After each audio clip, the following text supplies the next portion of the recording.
Chapter 100 Ideas. The plants across the 20 mu were ripe and lush, because no one had harvested them before. It was the correct time, but soon they would go bad. Xianxia decided to move them back home before they were discovered by others. The plants were not growing very regularly, and she decided to get some more laborers for help. With their help, the harvesting would take just a couple of days. The three of them returned to the village. Xiao Xian and Xiao Tao Tao waited for Xiao Xiaoqi to get the bullock cart to their spot. Then the three of them went into the town together, and arrived at the pharmacy called Mingren Tang. They went to the old client whom they had sold stuff to earlier. Xiao Xian had no idea how to deal with Gastrodia alata herself, and it would be too troublesome and eye-catching as well. What if those nosy people came to their home and made trouble? They could just dig and sell, saving a lot of trouble. Those relatives were so shameless. How could they just return like nothing had happened, every time they finished the argument with her mother-in-law? It basically meant that they were thick-skinned it came to their own interests and had a greedy disposition. Hearing that they had Gastrodia alata, Manager Qin was really astonished. But for Xiao Xian's previous visit and their generous sale of hundreds of kilos of wild honey last time, he would not have believed their words. Instead, he would have thought that they were here causing trouble and would have driven them out. Seeing the plants they had brought with them, he was surprised. They were freshly dug with soil still attached. Manager Qin was surprised and happy, as he said emotionally, "You are indeed lucky. Of course we will take it. I will buy them at a reasonable price. Do you have any more?" Manager Qin looked at her expectantly. Xiao Xian replied with a leisurely smile, "Of course yes, we have found more than 10 mu of it in the mountains. This is just a small portion we have dug. So, Manager Qin, name a good price, otherwise we will not go and dig them any further." Manager Qin would not have believed those words if they were spoken by someone else, and he would have quoted a low price if he was dealing with regular villagers. Well, everyone was trying to make some money, right? But he had to believe what Xiao Xian said. She was a reliable person, and she must be right about what she had said. Xiao Xian would not trick him, like the others. Manager Qin smiled. "You are funny, little girl. My Mingren Tang is always fair and sells things at a right price. You can bring all kinds of medical herbs you can find, and we can buy it from you at the right price. The plants are raw, and we still need to deal with them, which may take some time. I will pay 2 liang for every 500 grams, okay?" Xiao Xiaoqi and Xiao Tao Tao almost fainted and their hearts skipped a beat. They exchanged a shocked look between each other. What did they just hear? 2 liang? They had spent a lot of effort carrying the bags and baskets from the mountains, and it should weigh at least 35 to 40 kilograms together. So, how much were they going to receive? They just could not calculate it anymore. Chapter 101 Nice treatment. Xiao Xian thought for a while and smiled. "Okay, 2 liang isn't a high price, but Manager Qin, you pay promptly, so I will take the deal." Good. "Miss, if you have some more, bring it to us please." The manager let out a sigh of relief and smiled, as he asked the assistant to start weighing the goods. 2 liang for 500 grams was not a low price, nor was it high. The manager was trying to get a bargain, because he did need to spend extra effort in dealing with the original plants. Xiao Xian took the deal and told him that she was aware of the market price well enough. Manager believed that if the seller was not as smart as this young miss, he would definitely have managed to buy all the plants at 2 qian per 500 grams instead. The final bill was 172 liang for 43 kilograms. If they give half of it to the shared savings, each of them would still get dozens of liang in the end. The three of them were really pleased. They bought some good food, and Xiao Xian fetched the newly tailored clothes, before heading back to the village happily. Xiao Xian asked Xiao Yunduan to join them when she was handing out the money. Xiao Yunduan was startled as he said, "You went to the town? You have to tell me when you go to town next time. I need to be with you." Qi and Tao Tao could do nothing. If something happened, they were not going to be of any help. They would even be frightened away. Xiao Xian got very happy when she heard that he cared about her safety rather than the money, so she said, "All right, next time, I will tell you first." Xiao Xian was smiling inside her heart. She was so lucky to have a husband who treated her nicely. Xiao Yunduan was really worried about her safety. He had witnessed how Madame Qiao and those from the Qiao family treated her, so he was really angry and concerned about her. He was scared that she would run into them.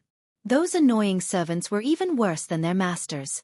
They would always flatter the masters in all kinds of manners. What if some housekeeper, servant or annoying aunties ran into Xianxia and bullied her?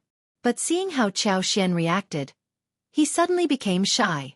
But he felt somehow happy too, when he saw her cheerful face.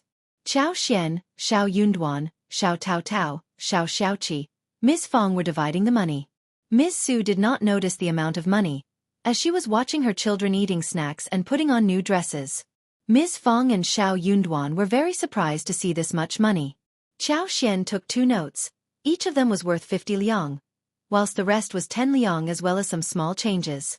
They had spent some on food, such as ribs and pork belly as well as 50 kilograms of rice and 15 kilograms of flour. Those staple foods were consumed fast in a large family like theirs.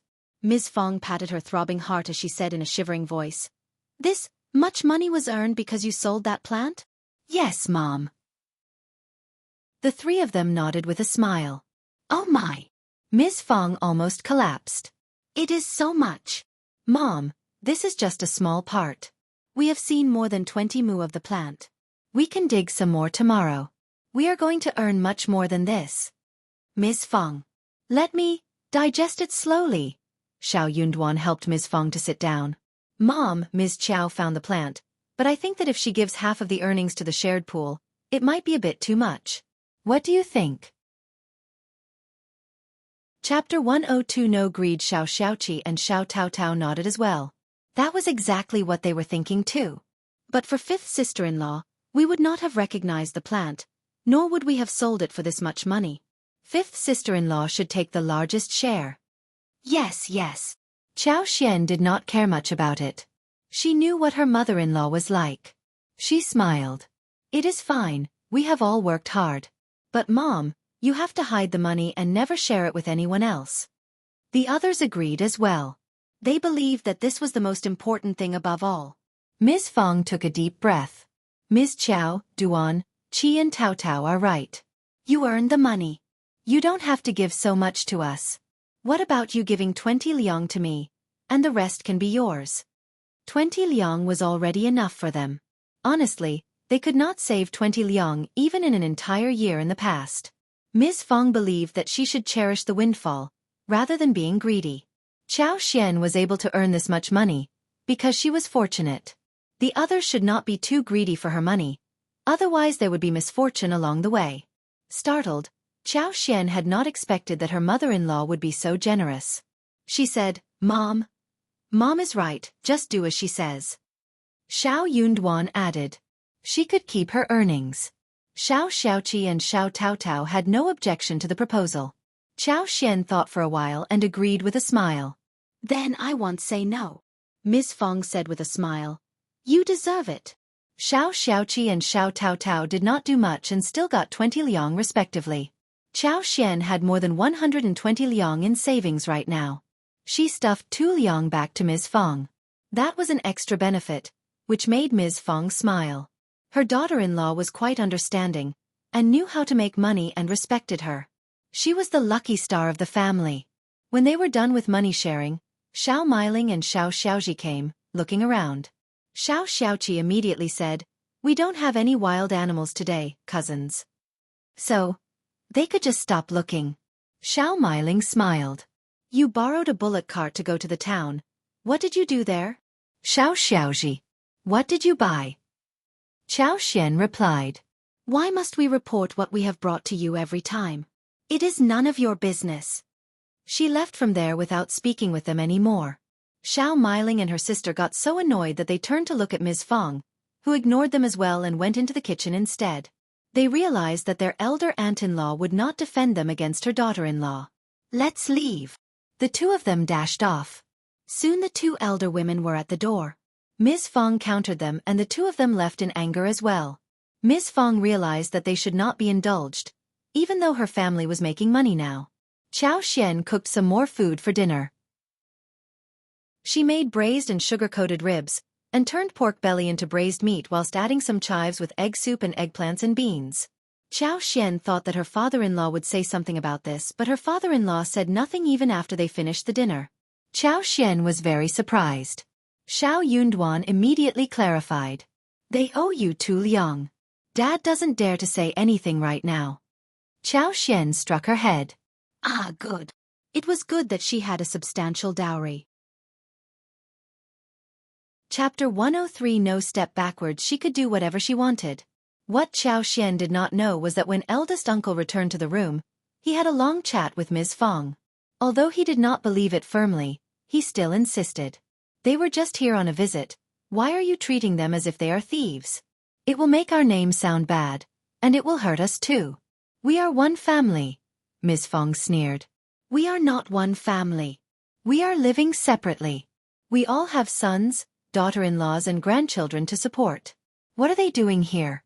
They keep thinking about getting something from us, whenever they see us bringing something home. Just on a visit? They always return to their home with something or the other.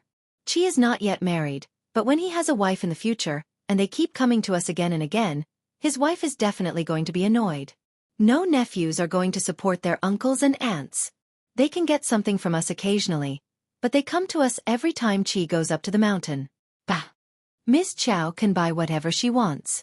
Why is it their business? Why must they dig into what she is doing? Must she share with them what she has got? They will always come to you whenever we refuse to give them something. You can share things with them, but leave us alone. If you are not convinced, just ask your son and daughter-in-law, who on earth is willing to share the gains? You can go and ask anyone. Bah, don't ever say that they have nothing, and will give us something when they have it. Look at Xiaoji and Meiling. When they eat candies, they don't share any with Tao Tao. When they kill roosters for a meal, have they ever shared a bowl of soup with us? Eldest uncle. He could not come up with any instance when he was offered something by them. A rooster is so small. If they have anything spare, they would definitely share it with us. Ms. Fong sneered. What do you mean by small? If they have the heart to share it with us, they would do that whenever they want. They have taken full advantage of us. Now they should just stop it. Our children are growing up, and we are going to have more daughters-in-law. You are defending your brothers, but if you expect your daughters-in-law to support their uncle and aunts, I don't think that any of the daughters-in-law would be glad to do so. Are you trying to make sons and daughters-in-law to get separated from you? Eldest uncle was angry. We are one family, we don't have to split hairs. You don't, but what good have we got? Why can't we split the hairs? We need to share every time. But they share nothing, and think that we owe them something. You can be generous, but leave us alone. Having said this, Ms. Fong became even angrier and went to sleep. She was definitely not going to take a step backwards. She was strong enough to snap at him. She had her son and daughter-in-law to back her up, and it did not matter if her husband was arguing with her. Maybe he could just leave the family. He could check if his brothers would want to keep him and feed him. The following day, eldest uncle was not feeling well, but no one noticed it or spoke with him. That made the old man feel even worse. He had nowhere to vent his anger either. So, he skipped breakfast, and left with a shovel on his shoulders. Xiao Dalong was down to earth and seemed to have sensed that his father was upset about something. Ms. Fong sneered and waved her hand. Just leave him alone. He would come to join them for a meal when he was angry. Or he was going to ask his brothers for food. They would never be that kind to take care of him. Xiao Dalong did not think that it was right, but when he was about to say something more, Ms. Su blinked at him and stopped him. Chapter 104. Ms. Zu's anticipation. Ms. Su snapped at him. Don't be silly. Dad and Mom must have had a row. As their juniors, we should not get involved in the matter. Xiao Dalong was startled. A row? That can't be possible. They were fine last night. Ms. Su snorted. Who knows? But just listen to what Mom says. If you ever dare say anything more, she will teach you a lesson. Xiao Dalong thought for a while and nodded with a small answer, saying nothing more. After breakfast, Xiao Xian asked them to help dig the Gastrodia alatas. Chi, third brother and I found a large patch of it, and they are very valuable. Brother and sister-in-law, help us in bringing it back. I will pay you 5 liang a day. It will take just a couple of days. She had asked Ms. Fong about the payment, and Ms. Fong agreed with it. Only Xiao Xian recognized Gastrodia alata, and it was she who found this valuable plant. So Ms. Fong even believed that 5 liang for the couple would be a little too much. 5 liang for one day? If Xianxia was a stingy person, she could have kept it as a secret and sell it on her own. She could have earned all the money by herself. But she exposed this to the family because she treated them well. Also, half of her earnings would need to be handed out to the shared savings. Xiao Dalong and his wife, as well as Xiao Sanlang, were shocked. Fifth sister-in-law. Ms. Zu's voice was shivering. Are you saying that we can earn 5 liang a day? 5 liang? Xiao Dalong found that Ms. Zu's reaction was a little bit improper, but he could not help but turn to Ms. Su, who was gasping. He looked at Xiao Xian and said, Fifth sister-in-law, have you made a mistake? Xiao Sanlang gasped and had not become normal yet. Brother. Xiao Xian smiled. I have not made a mistake.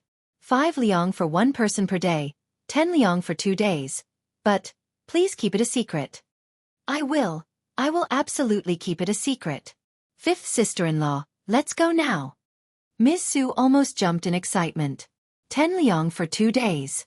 They would earn 20 liang for 2 days together. In a couple of years, they would be able to afford to send Junyan to school, even after handing out the money to the shared savings. Miss Fong could not help but throw Ms. Su a disdainful look. This narrow-minded woman, she acted as if she had never seen any money before. But then she realized that she had really never seen much money before. So she decided to drop any disciplining talks with her. Just listen carefully. Ms. Fong snorted. You should tell this to no one else, including your father. If you meet your mother's family, you should keep it a secret from them as well. Never mention this to anyone ever, understand? Ms. Su was startled and nodded constantly. So did Xiao Dalong and the others. Soon they set out to do the work. Xiao Yunduan tagged along as well. He was trying to take a walk in his spare time, to balance his time devoted to his studies. They worked fast, and it took them just half a day to finish the work. Compared to the digging, transporting was an even more difficult task. It was a long way to go. They were all good at physical labor work, but it took some effort to carry everything out. Xiao Xiaoqi rented a bullock cart and they all gathered at the entrance of the village. Xiao Yunduan decided to keep Xiao Xian company in the town, whilst Xiao Xiaoqi and Xiao Tao Tao followed along. Miss Su was very excited. She was nervous too, and did not follow along out of hesitation. Do you think that fifth sister-in-law will give us the money? Miss Su did not believe that it was a reliable thing. That plant looked like cheap stuff. Were they worth a penny? Chapter 105 Acceptance. Xiao Dalong said, Fifth sister-in-law doesn't joke around. When she makes a promise, she definitely sticks to it. Miss Su nodded and smiled. Then we will have 20 liang altogether, and we are going to have savings of our own. Yes. Xiao Dalong smiled with brightened eyes. They sold a lot of plants this time, and the weight became 268 kilograms. Manager Qin counted it as 270 kilograms instead. The payment was 1,080 liang altogether. Manager Qin's eyes almost popped out, and he asked his assistant to serve them tea. He said in a flattering tone, Mr. Xiao and Mrs. Xiao, how much more of this do you have? Xiao Xian thought for a while. Similar to this amount, not too much. It was wild growing and the production wasn't that great. Otherwise 20 mu of Gastrodia alata would have led them to great fortune. Good. Manager Qin said with a smile. We want it all, we buy it at this price, okay? Xiao Xian smiled. Okay. Xiao Xian gave Xiao Xiaoqi and Xiao Tao Tao 100 liang each. It was they who kept Xiao Xian company when she found Gastrodia alata, and they deserved to have this much share. The two of them accepted the money happily. Xiao Xian gave nothing to Xiao Yunduan, but asked him with a smile. I can keep it for you, and you can turn to me when you need money, all right?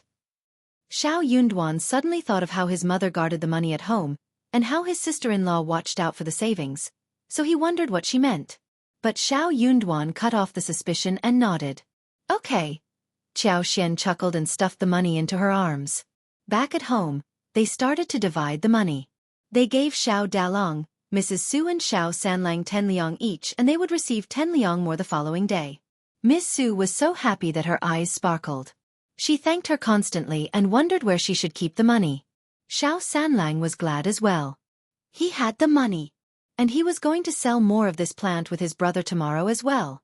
He was going to buy a lot of good food. like braised pork, roasted chicken, big ducks and all kinds of delicious meat dishes from restaurant Jianghu, some candied sugar-coated dried fruits from dim sum shops, melon seeds and peanuts and so on. He was going to buy a lot. It made him so happy. Xiao Xian gave 100 liang to Ms. Fong as well. Ms. Fong accepted the money when Xiao Yunduan told her to. Xiao Xian could not help but smile. Mom, I really admire you for how you deal with different things. I am so glad to have a mother-in-law like you. Ms. Fong was not greedy at all, which Xiao Xian appreciated greatly. Honestly, you girl. Ms. Fong chuckled. It is Duan's honor to have married you. But you are right, I am not greedy. I feel so glad to have you here. Yes. Xiao Xian smiled. Mom, you are kind and friendly, and you will certainly have a lot of good fortune. Ha ha ha. That is great. Ms. Fong laughed loudly. Xiao Yunduan. He almost believed that he was the extra one. The following day, they worked hard and earned 1,260 liang after the sale. Xiao Xian gave 100 liang to Ms. Fong, Xiao Xiaoqi and Xiao Taotao each, and gave 20 liang to Xiao Sanlang, Xiao Dalong and Mrs. Su respectively.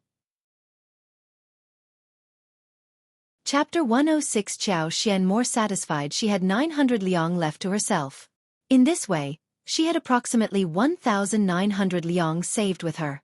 Great that she had the superpower. Money just came in like a flood.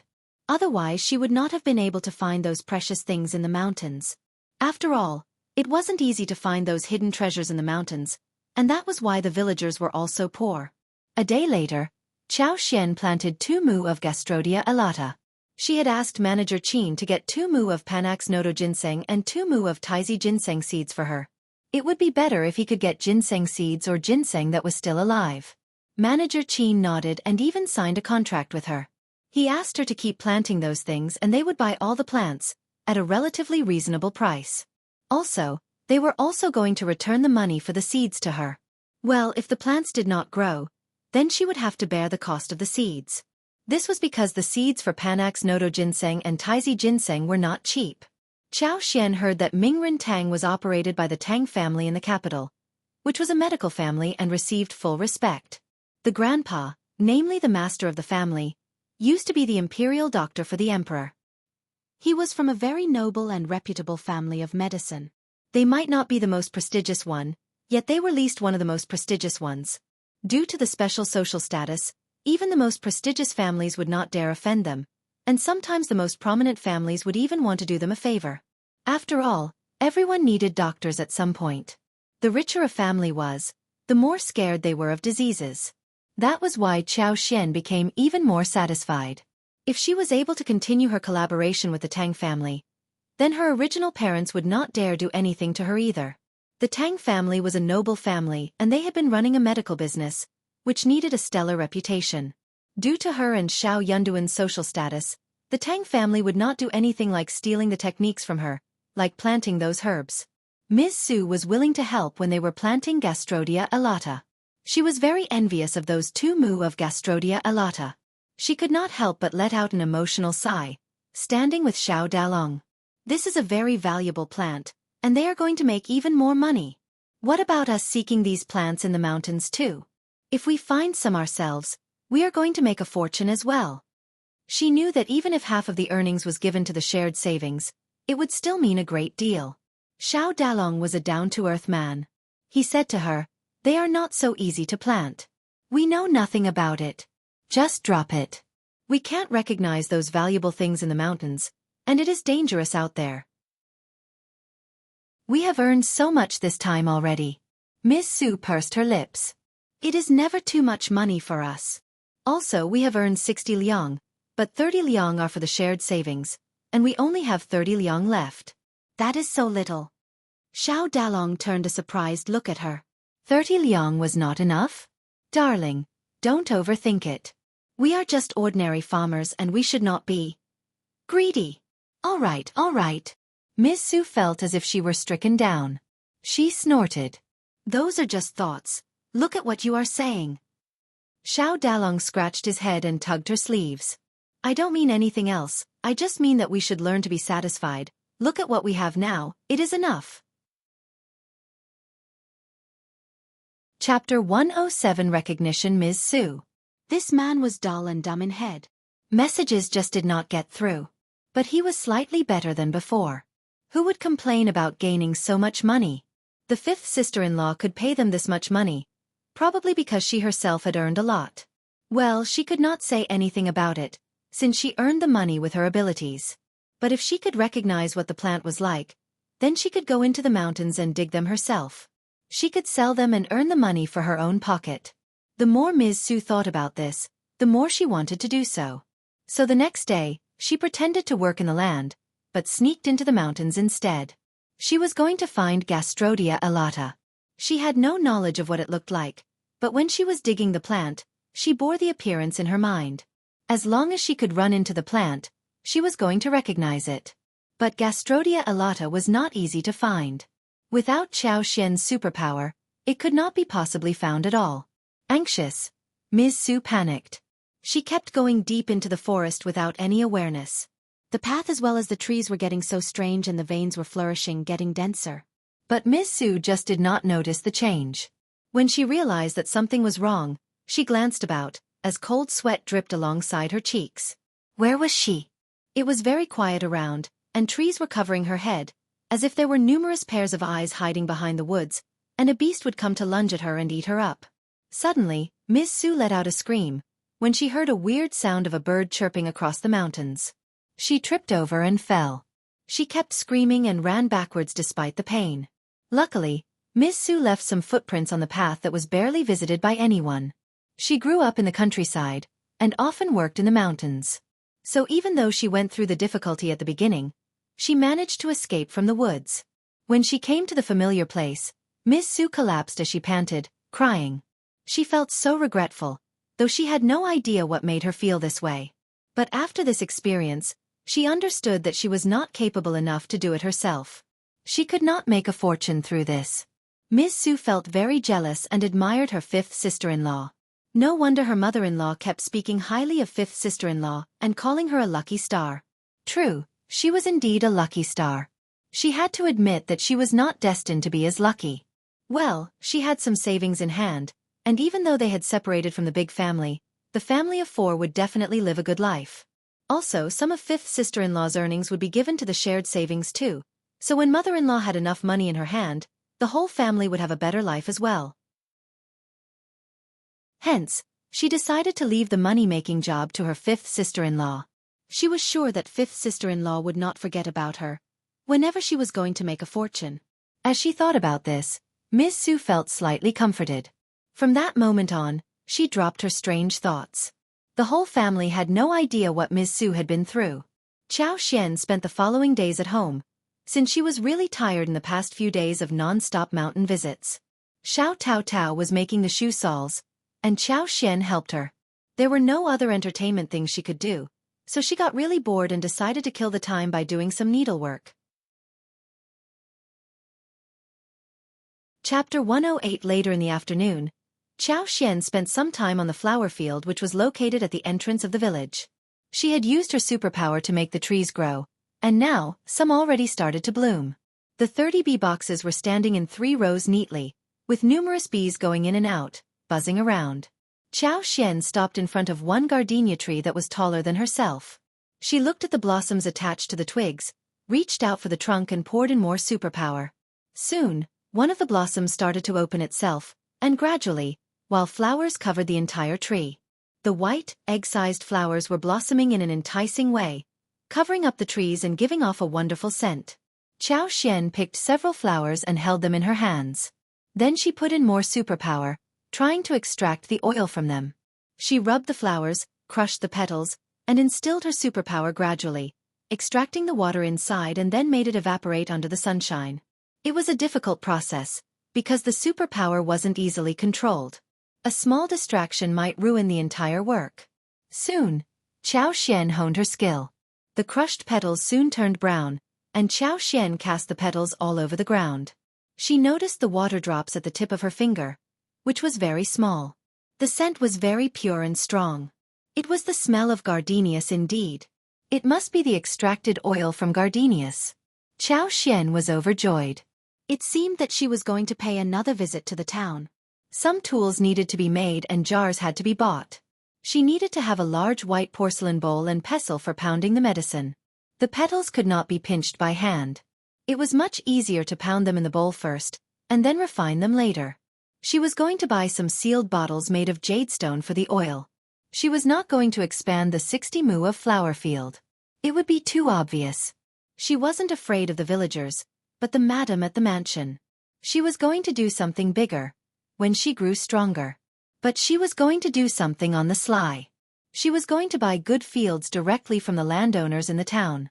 She could hire some people to take care of the land, and did not have to do everything personally. She was not going to expand the flower field for the time being. She could grow all kinds of flowers that she wanted, but if she planted too many flowers, it would cause suspicion. With her superpower, she could make the flowers bloom numerous times on the same field. The superpower would grow stronger, the more she practiced it. As Xianxia was mulling over the plan, she saw that the flowers had already attracted many bees. Xianxia smiled. It seemed that they all loved it. She also sensed that her superpower would soon grow stronger and more fragrant. Satisfied, Xianxia left the flower field, locked the door and went home.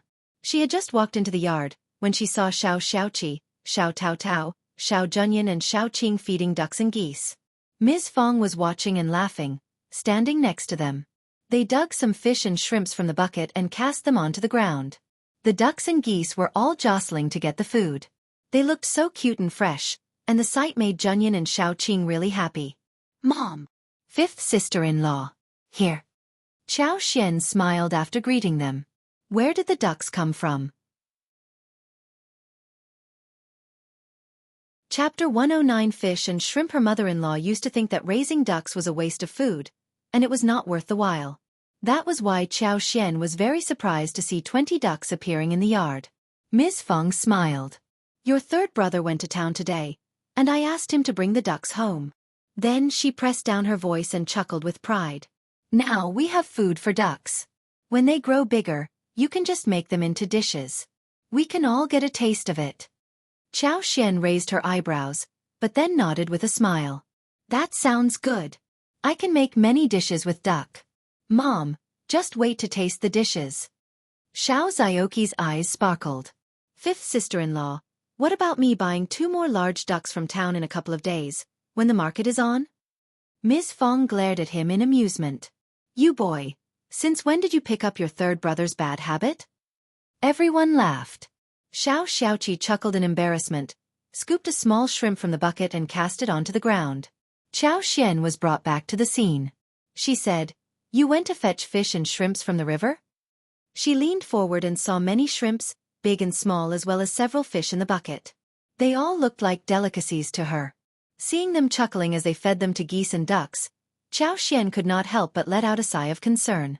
Those were all river shrimps and fishes from fresh, unpolluted rivers. They could all turn into delicious dishes. She had paid too much attention to the mountains, ignoring the treasure in the river. There were many fish and shrimps in the river these days. It is such a pity that you are feeding them to the ducks and geese. They can be our food. Xiao Taotao's eyes widened. But fifth sister-in-law, they have a weird taste, we don't like it. Xiao Xiaoqi was motivated instead. Fifth sister-in-law, are you able to come up with dishes using shrimps and fish? I can get them home now. Xiao Taotao got the point too. Oh, me too, me too.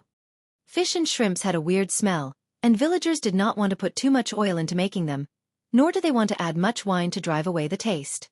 So they believed that those things could not be turned into delicious food. Gradually, people rarely visited the river for fish and shrimps, unless it was a famine. Hence, they just got the fish and shrimp for ducks and chickens. Xianxia nodded and smiled. Of course they can be made into food. There are various kinds of dishes that can be made. Do we have many of these in the river? Let's visit the river and we will make yummy food tonight. Hooray! Xiao Xiaoqi and Xiao Taotao cheered. They dropped the ducks and geese, and went to fetch a bucket and net, heading towards the river. They had a net at home, which they had no idea when they made it and when they last used it. Xianxia smiled. We can go to the town to buy some fish poles. They should come handy in fishing. However, Those things were ordinary tools which might not be available on sale. They could find a carpenter to make some hooks instead. Miss Fong did not know what she should say. You have so many plans. You are so naughty. Keep your fifth sister-in-law protected, and stay safe. Got it. Xianxia and Xiao Taotao answered from a distance away. They came to the riverside, and saw seaweed growing all over the river with slow-flowing water.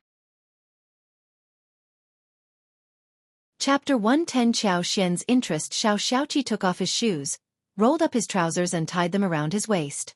He threw the net into the root of the seaweed, gave it a push and took a step backwards. Finally the net was cast out. There were numerous bouncing shrimps in the net as well as 2 finger-sized fish that showed their white bellies immediately. Xiaoqi threw away the leaves and small things out of the net proficiently, and gathered up the fish and shrimp, putting them into the bucket.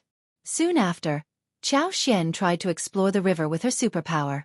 Her eyes widened after a moment, and she was excited and motivated.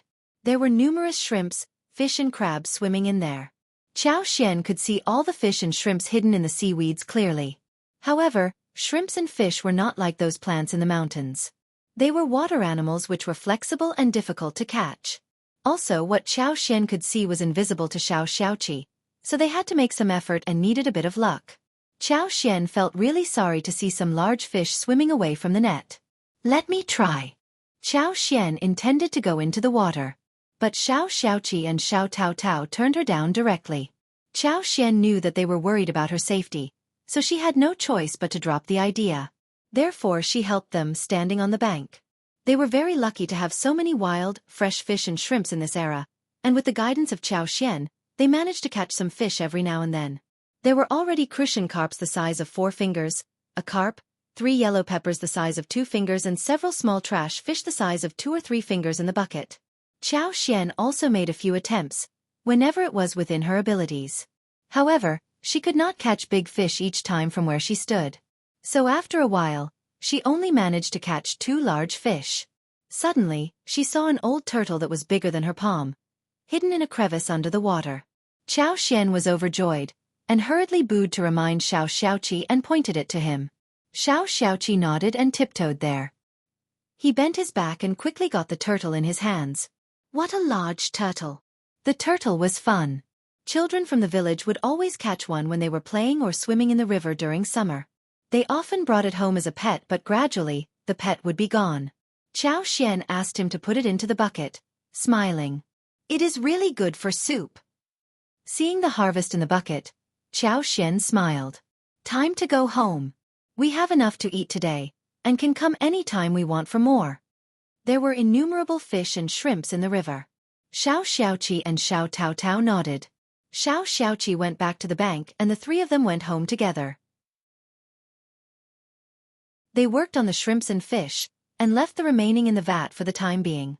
The shrimps were dried in the pot, and seasoned with some salt. In this way, they could be stored for 3 days without turning bad. Chives were added to fry with shrimps, and eggs were cracked to make pancakes. They would be either deep-fried or pan-fried.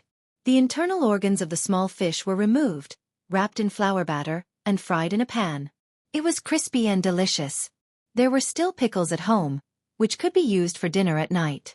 Crucian carp, yellow spicy diced, and unknown fish were used to make a big pot of pickles and miscellaneous fish, with a little pepper added to make it sour and a spicy appetizer.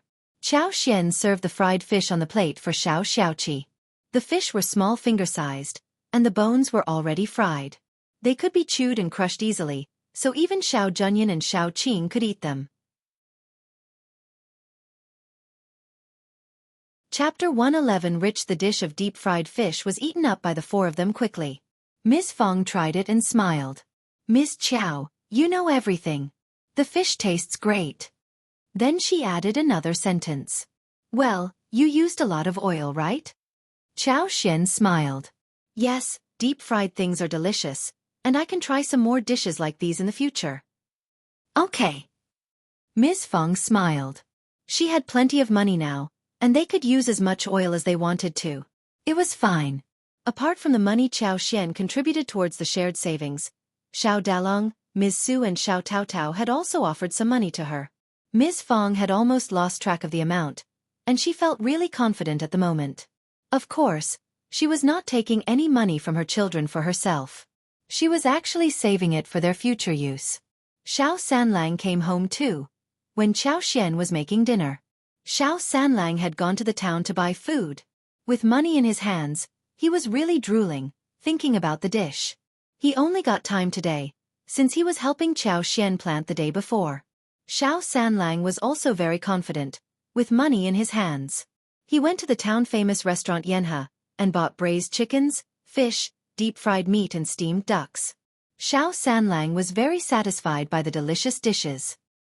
He had been to the town before, and he was salivating over the smell that came out of the restaurant whenever he passed by. He had sworn in his heart that he was definitely going to save enough money to treat himself to the dishes of this restaurant. The belief was so firm that he could not get rid of it. Therefore, the moment he got money, he came to visit this place directly. It was indeed a great place. Each dish was delicious. No wonder they were sold at such a high price. But after one meal, he lost his motivation. He made a careful comparison, and found that fifth sister-in-law's cooking skills were not worse than the dishes served here, and she could even make better food sometimes. Therefore, he was going to buy raw meat and take it home. He would ask his fifth sister-in-law to make the dishes instead. But he had not expected that fifth sister-in-law would be able to cook fish, since it was never easy to make it, and only restaurants would normally serve good fish dishes. Xiao Sanlang kept half duck and chicken untouched, and he asked the waiter to wrap it up with leaves and have it covered by a layer of yellow paper. Xiao Sanlang left the restaurant in satisfaction.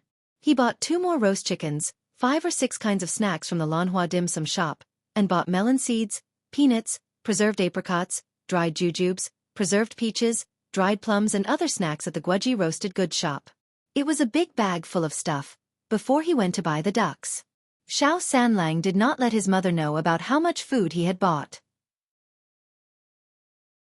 He was worried that his mother would blame him for wasting money. He delivered the ducks home and gave Xiao Junyan and his sister 2 bags of snacks. He put down the roast chicken in the kitchen as well as a slice of pork belly, before dashing off. He was going to take the snacks he had bought to Yang Xiaoni. He was going to share it with his future wife. Yang Xiaoni was still out doing work. In this way, she was able to stay out of her brother's home and avoid seeing them and getting annoyed. Xiao Sanlang found her soon. Caught by Xiao Yunduan and Xiao Xian, the 2 of them learned to hide themselves in the forest. Perched up in the mountain, they could see what was going on in all directions, so they could know instantly when someone was nearby. Chapter 112 Foodies. Xiao Sanlang brought out all kinds of snacks and Yang Xiaoni's eyes started to sparkle. Brother Sanlang, you treat me so well. Wow, the chicken leg and duck leg seem so tasty. Yang Xiaoni kept eating the chicken leg and duck leg, feeling really satisfied. Xiao Sanlang chuckled. Tasty, right? I saved all of these for you. Yes, they are delicious. Yang Xiaoni nodded and took one bite on the chicken leg and passed it to Xiao Sanlang. Please, Brother Sanlang, you eat some too. Xiao Sanlang was also drooling for the chicken leg, but he thought of the food he was able to eat whilst Yang Xiaoni had to suffer a great deal for almost half a month. So Xiao Sanlang swallowed his saliva and shook his head, smiling. I am okay, I am full. You can just eat it all. Okay. Yang Xiaoni did not show any more generosity, seeing that he turned her down. She soon finished 2 legs, and some pieces of meat. Then she wrapped up the meat and smiled. I will eat the remaining later. Xiao Sanlang pulled out all the other snacks, like melon seeds or peanuts. Xiaoni, look. I bought them myself, let's eat them together. Yang Xiaoni's eyes were bright as she cheered in happiness. Ah, you are so nice. We have so much food to eat, that is great. Xiao Sanlang was excited as well. He nodded. Yes, these are all ours. They started to feast out in the wild. They tried every dish and discussed it enthusiastically. When they were full, they started to eat melon seeds and peanuts. Oh yes, Brother Sanlang, where did you get the money for all this? Yang Xiaoni asked. Yang Xiaoni really did not think of this before, did she? Xiao Sanlang said proudly, Don't worry, I get paid for my work, good money. I still have some savings. We will buy a lot of other good food when you marry me. Oh, by the way, you know about my 5th sister-in-law? She is such a good cook. You will realize it when you come to live with us. Yang Xiaoni looked really excited and smiled brightly. Xiao Sanlang added, "What about me giving you 2 liang, so you can go and buy some dresses and anything else you want?" "We can talk about this later," Yang Xiaoni pursued. "It is not long before I can marry you, so it is fine. If my brother knows about the money in my hand, he will steal it." Xiao Sanlang snapped angrily. "Yang Liang and his wife are terrible. You will not be with them for much longer." "Of course. Married sister would never need to care about her brother or sister." Xiao Sanlang spent half a day with his future wife. They spent some time chatting after eating. Xiao Sanlang gave the remaining food to Yang Xiaoni before he left reluctantly. Yang Xiaoni finished the food and hid the snacks. She tucked them over her bed when she returned to third Grandma Yang's home. She did not share them with third Grandma Yang and her family either. Otherwise it would be too annoying since she could not tell them where she got them from. Since she was full, Yang Xiaoni did not return to her brother's home for dinner. She did not go back to make dinner either. Ms. Tian was so annoyed that she kept cursing Yang Xiaoni for being lazy and ungrateful. The four of them finished all the food, without leaving anything for Yang Xiaoni. Chapter 113 Sweet Barberries. It was a bustling scene in the first section of the Xiao family. The dishes served that evening included small river shrimp stir-fried with leeks, pickled cabbage and miscellaneous fish pot, sweet and sour carp, which were all paired with 2 vegetarian dishes. It was a table full of color, aroma and taste. The whole family was curious about the new way the fish had been cooked. They believed that Xiao Xian was skilled at it, and did not hesitate to pick up their chopsticks. Everyone spoke highly of the dishes. Xiao Junyan and Xiao Qing loved sweet and sour carp best. Xiao Xian had made them a small portion of shrimp with steamed egg. The adults loved every dish. Eldest uncle said happily, "The fish is really tasty, Ms. Qiao. You can tell the method to your second aunt-in-law and third aunt-in-law, so they could make some and have a taste of it." They could not afford to buy meat, but there were many fish and shrimps in the river. Elder uncle's concern for the second section of the family and third section of the family was already deep inside his head, and he subconsciously thought of them in every aspect. Xiao Xian, as well as everyone else in the first section of the family, already lost interest in countering those words. She presented the way of how the dishes were made, with a smile. She even added many extra steps to how the dishes were made. Hearing that so much oil was needed, and wine for pickling and salt and seasonings, eldest uncle no longer had the motivation of telling the second and the third section of the family about it. They would not be able to make the dishes in this way at all. No wonder the dishes were tasty. They consisted of many condiments. He did not dare to ask his daughter-in-law to share the dishes, because all of these were bought with his daughter-in-law's dowry money. Ms. Fong threw a satisfied look at Xiao Xian, smiling happily. Soon it was the 3rd day of May. Come and read on our website Wuxia World site. Thanks. They were discussing how they should celebrate the Dragon Boat Festival. Xiao Yunduan and Xiao Xian planned to visit the town, whilst Ms. Fong was making preparations for glutinous rice dumplings. The leaves and the glutinous rice were all well prepared. They normally made a few glutinous rice dumplings to celebrate the festival in the past and made some eggs for the children. But they had a lot of money this year, so they decided to make it big. Xiao Xian became interested in making glutinous rice dumplings as well. One day before the festival, Xiao Xian and Xiao Yunduan went into the town to buy meat, ribs as well as the seasonings for the meat. They sliced the pork belly and put the rib in seasoning sauce for the dumplings the following day. In addition to pork belly chestnut dumplings, there were pork belly mushroom dumplings, pork ribs dumplings, and some red bean candied jujube dumplings, 8 treasure dumplings, and alkaline water dumplings, which they stored for half a month after cooking. In previous years, the Dragon Boat Festival was filled with alkaline water dumplings and bean dumplings. At most, a little chestnut was added, but meat dumplings were never made, so everyone was looking forward to it. Xiao Xian felt a bit regretful. She should have pickled some salted duck egg for salted yolk dumplings. She started to miss salted eggs. Well, she could buy some to make them herself. On the 3rd day of May, Ms. Qiao went into the mountains to pick the leaves. Xiao Yunduan and Xiao Xiaoqi as well as Xiao Tao Tao went into the mountains to hunt. They decided to bring some wild animals back for the festival. They were also seeking fresh mushrooms for the dumplings. They were lucky enough to get wild roosters, wild rabbits, mushrooms and yams. On a large barberry tree, they saw the large-sized fruits hanging. Xiao Xian held her hands against the trunk, casting the superpower without disclosing much. Xiaoqi climbed up onto the tree, picked one and put it into his mouth. His eyes sparkled. "It is so sweet." He picked a large bunch of it and said, "Fifth brother, fifth sister-in-law, try these." Chapter 114 Rules. Xiao Xian smiled and started to think. Of course they were sweet. She had used her superpower to make them so. The three of them nodded in agreement. The fruits were really sweet. Xiao Tao cheered. "It is rare to have such sweet barberries. Let's take them home." So they filled up half of the basket with barberries. Everyone in the family nodded and spoke highly of the sweet fruits, which they had brought home in a large quantity. Ms. Feng asked Xiaoqi to lead the way again, so Xiao Dalong, Ms. Su and Xiao Sanlang could all go to carry the barberries home for drying and winemaking. The following day, Xiao Yunduan and Xiao Xian went into the town for meat. They inquired about the landowner.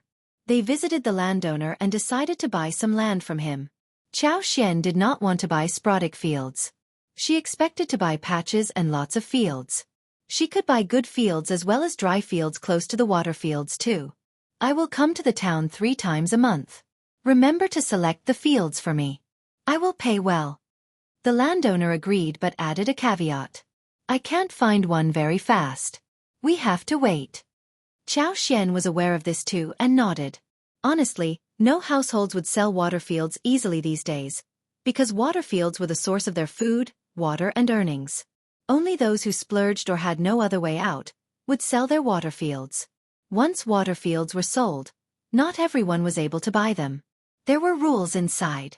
When someone in a clan intended to sell the water fields, those from the same clan got the priority to buy them, and if those from the same clan did not want them, then the outsiders would be the next choice. Even the outsiders were divided into different categories.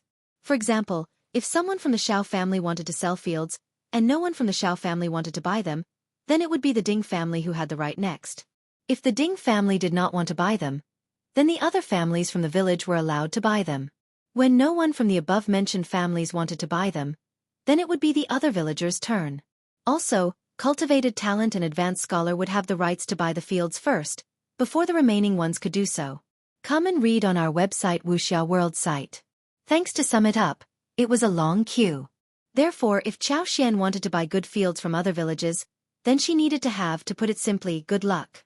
But Xiao Xian was not in a hurry. What she wanted to do was to wait quietly.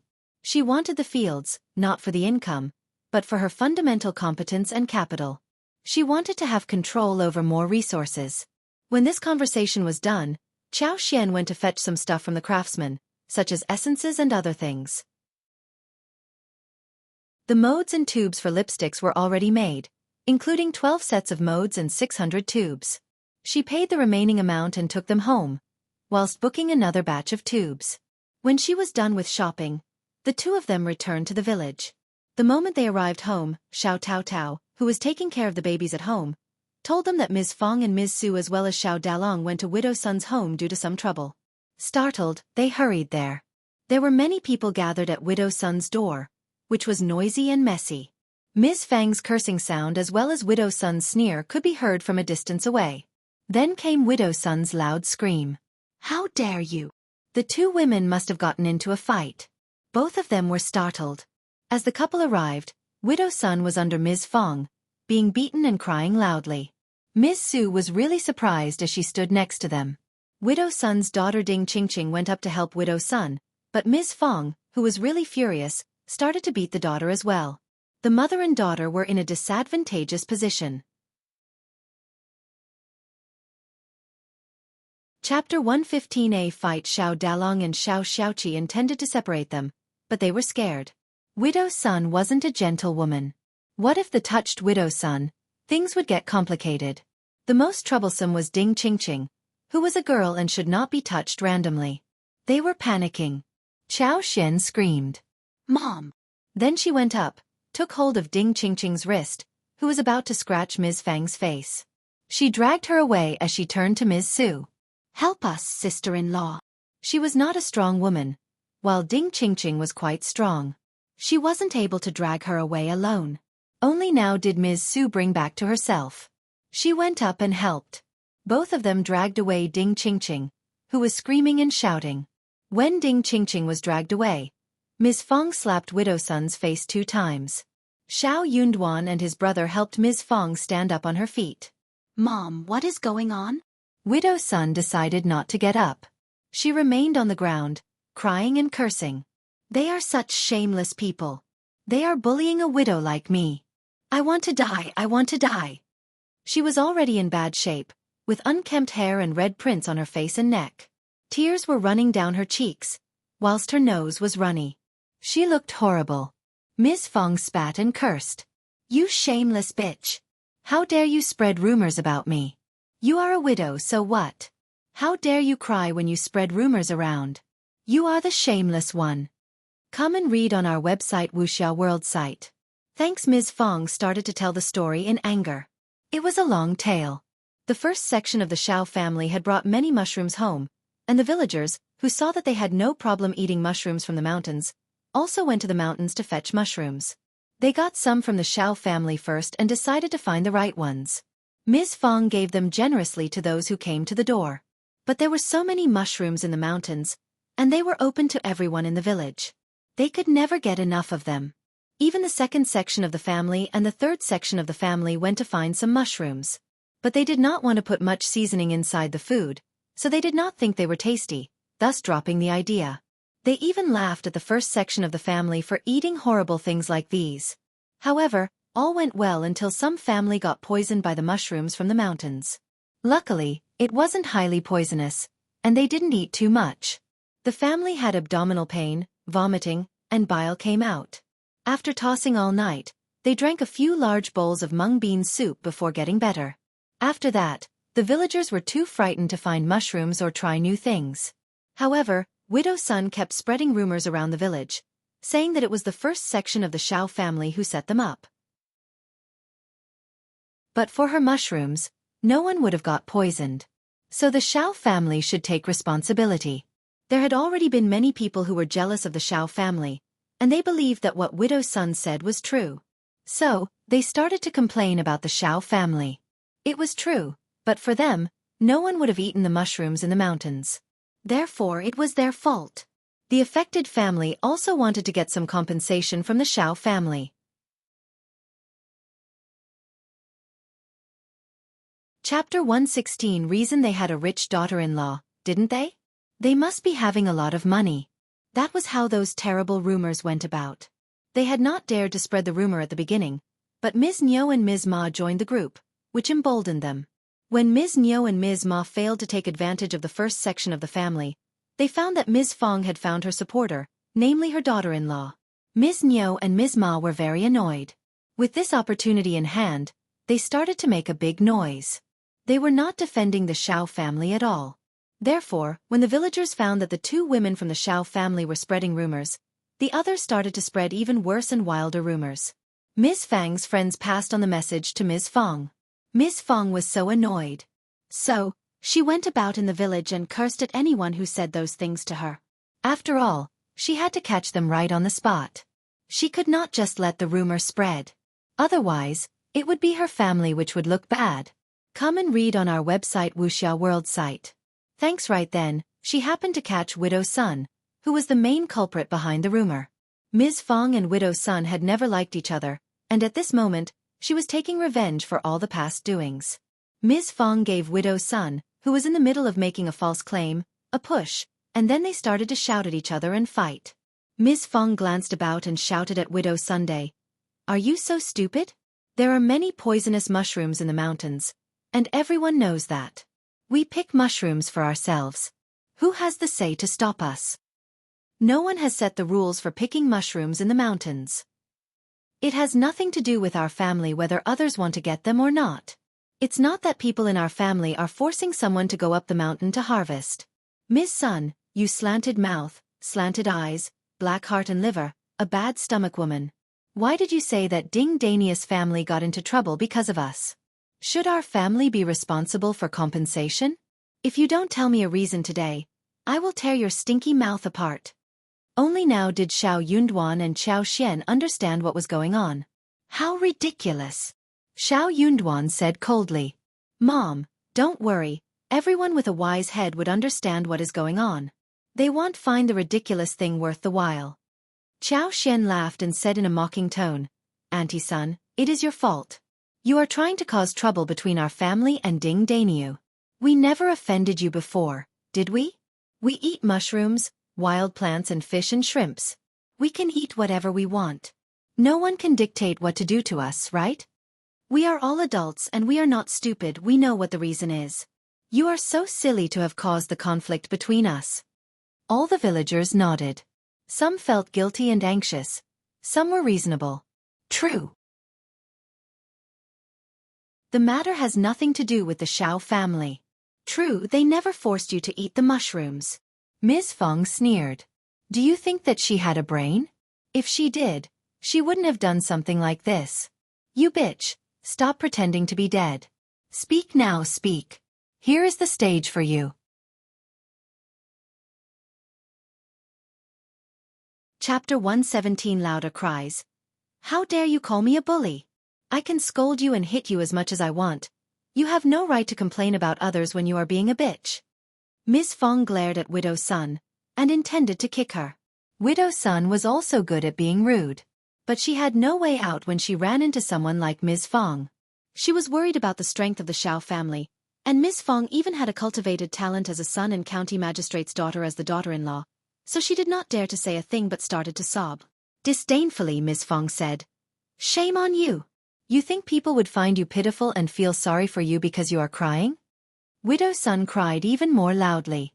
She was ashamed, angry and was holding a grudge. But Ms. Feng did not care. She did not intend to let her go so easily. It was never easy to get rid of the sin of spreading rumors. If she was too nice, they would continue to bully her. So, she could not stand being at the center of the rumor. Forced, Widow Sun could not help but collapse. Why are you only targeting me? Everyone is spreading rumors about you.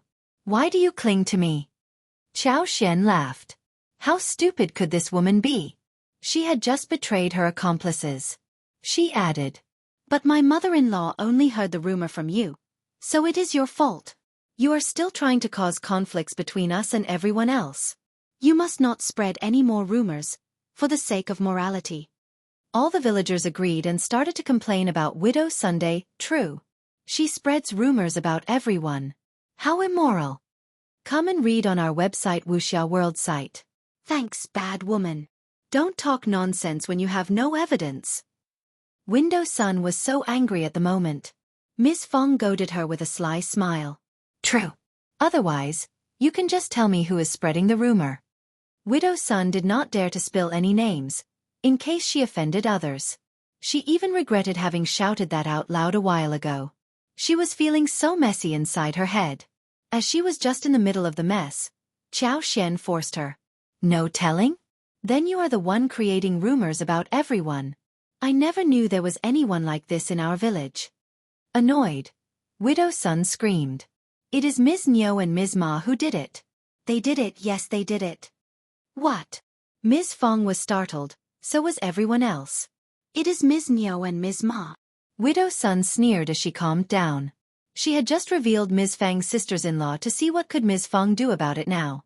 But for these two women, she would not have been caught red-handed by Ms. Feng today. Widow Sun thought angrily that Ms. Feng could go to them for justice if she dared. Ms. Niu and Ms. Ma both said that you have a rich daughter-in-law so you pushed away your own family. You are selfish and self-centered, and you must be setting up the trap for the villagers to fetch the mushrooms in the mountains. You have to pay for the consequences.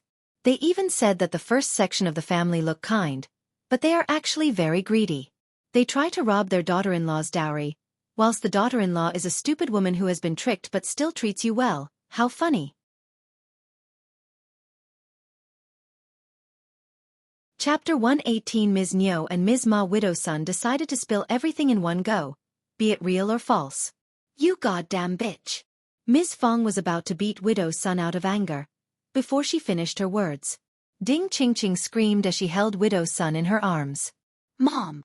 Xiao Xian and Xiao Yunduan stopped Ms. Feng directly. Xiao Xian said gently, Mom, these words are ridiculous. Widow's son is used to causing conflicts between people, and now they are trying to separate our family. I am not stupid. I can tell who treats me well and who doesn't. How ridiculous. I am not lying. It was Ms. Nyo and Ms. Ma who said it. Hey you two, don't you dare run away.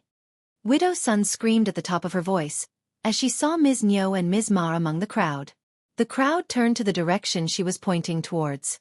The villagers around Ms. Nyo and Ms. Ma retreated backwards subconsciously, so the two women stood out directly.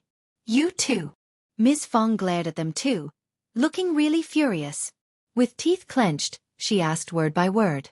Is Widow's son speaking the truth? God and Buddha in heaven, anyone who dares to lie will bring bad luck to the whole family. I can swear to God that I did not lie. Do you dare to?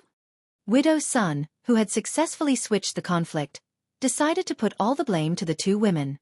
Before they said anything, she screamed and stopped them with her poisonous oath. You are just talking nonsense. Widow's son sneered. I am not lying. Come and read on our website Wuxia World site. Thanks, it was time for her to feel proud. She was going to see how the three of them fought with each other. Ms. Nyo and Ms. Ma were dumbfounded.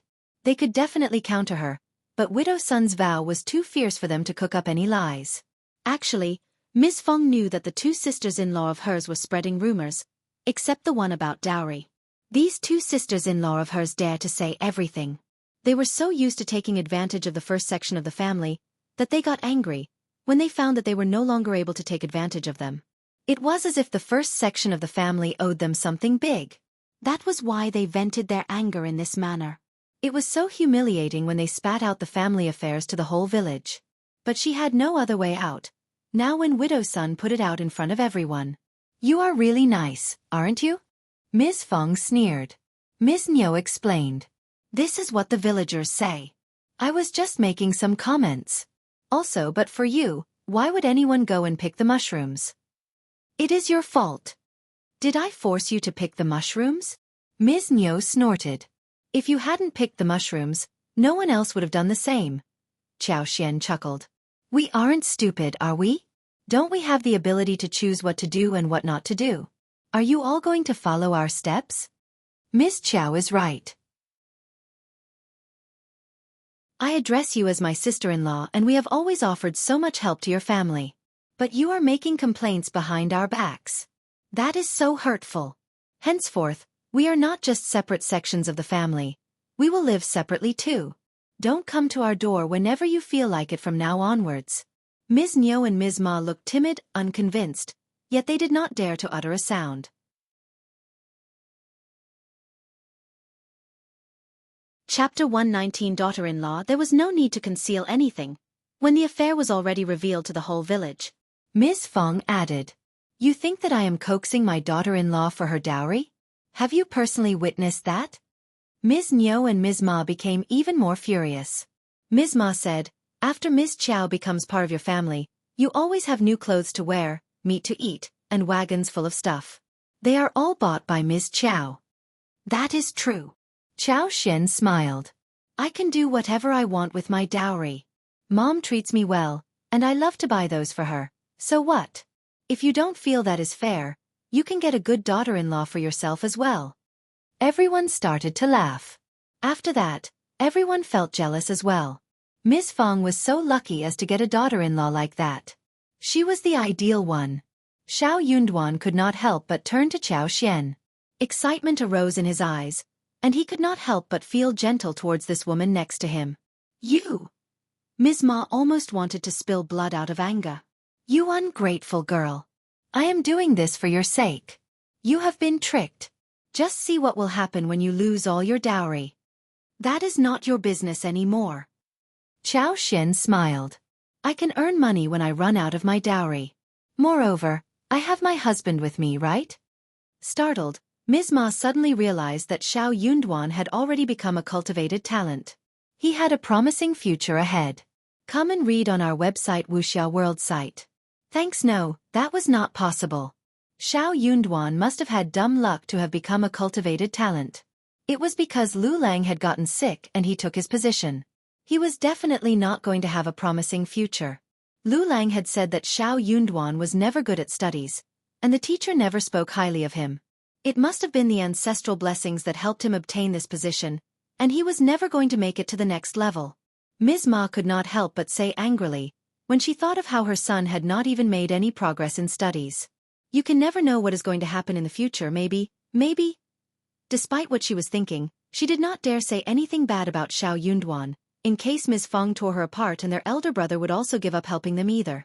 Therefore she had to put it in an implicit way, indicating that it was Qiao Xian who was not clear-minded enough. Qiao Xian smiled even more freely. Yet again, it is not your business, second aunt-in-law. I am so happy to have a mother-in-law like this, who is like no one else, who might even cause me to lose my dowry. Villagers burst into laughter. Everyone present understood what Qiao Xian was saying, and she was right. Those were true words.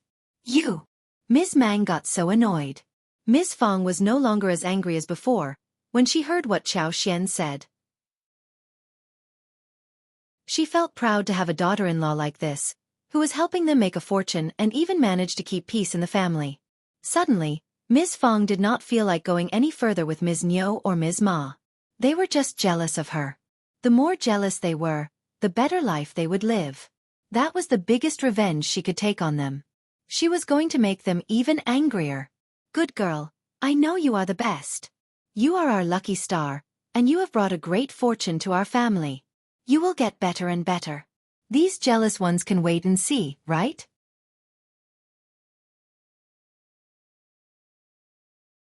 Chapter 120. Fight on. Ms. Feng glanced at Ms. Niu and Ms. Ma, snorting. I can tell that you never treated us well, since you have spread rumors such about us.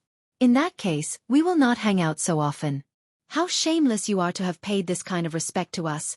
Who helped you before? Just try to save some face for yourself. Ms. Feng snapped at Widow Sunday. You bitch, keep your mouth shut. If I hear anything more about this matter, I will tear your mouth apart. Let's leave. Ms. Feng left with her sons and daughters-in-law happily and proudly. Ms. Niu and Ms. Ma glared at Widow Sun and left in embarrassment. Widow Sun cursed out loud for a bit and then went home with her daughter. Back at home, Ms. Feng let out a sigh of relief and said with a cold face, just listen carefully. Don't you show a smile to the second section of the family and third section of the family anymore. They are such ungrateful people. I will never share any food with them in the future. How dare they try to take advantage of me? Qiao Xian tried to console Ms. Feng, and distracted her by discussing the preparation of festivals. Xiao Yunduan tried to speak with Qiao Xian, but then decided not to. Qiao Xian leaned forward and asked him with a smile. Anything you want to say, darling? Xiao Yunduan. She was calling him darling so naturally. It sounded really nice. Don't be mad about what was being discussed about your dowry. What? I am not. Qiao Xian smiled. My dowry is not valuable. Anyways, I am prosperous now. And, we will get wealthier in the future, won't we? Xiao Yunduan smiled and nodded with the load going off his heart. True. Come and read on our website Wuxia World site. Thanks. Qiao Xian smiled. If I am not as wealthy in the future, I will turn to you for money. You have to create some wealth too. Xiao Yunduan could not help but feel his heart throbbing. As he saw her sparkling and black, large eyes, he nodded. Of course, my earnings are all yours. I need to study now. I am going now. He tried to calm himself down as he left, making Qiao Xian chuckle. Fight on, darling. Xiao Yunduan almost tripped over. In the afternoon, when eldest uncle returned home, he looked very happy. He said with a smile, I just ran into my brothers. They said that we can celebrate the festival together tomorrow. We are eating at second brother's home tomorrow night. All of us. What? Ms. Feng was startled. Eldest uncle seemed to show off when he walked in, speaking loudly. Both Qiao Xian and Xiao Yunduan heard him, and everyone was really surprised. Xiao Sanlang responded with a sneer. Dad, are you sure? You couldn't have heard it wrong, could you? It is such a rare event that second uncle invited us. During the past few years, the three sections of the family gathered for dinner at the first section of the family, and it had always been the first section who treated them all. The other sections had never offered even a single grain of rice. Sometimes they even complained about the size of the chickens, which were not enough for them. It was so surprising that the second section of the family would offer to treat them to dinner. What are you talking about? You should be careful with your words, you bridegroom-to-be. Eldest uncle glared at Xiao Sanlang angrily and then said with a smile, I told you that they are not that stingy. They are treating us to dinner.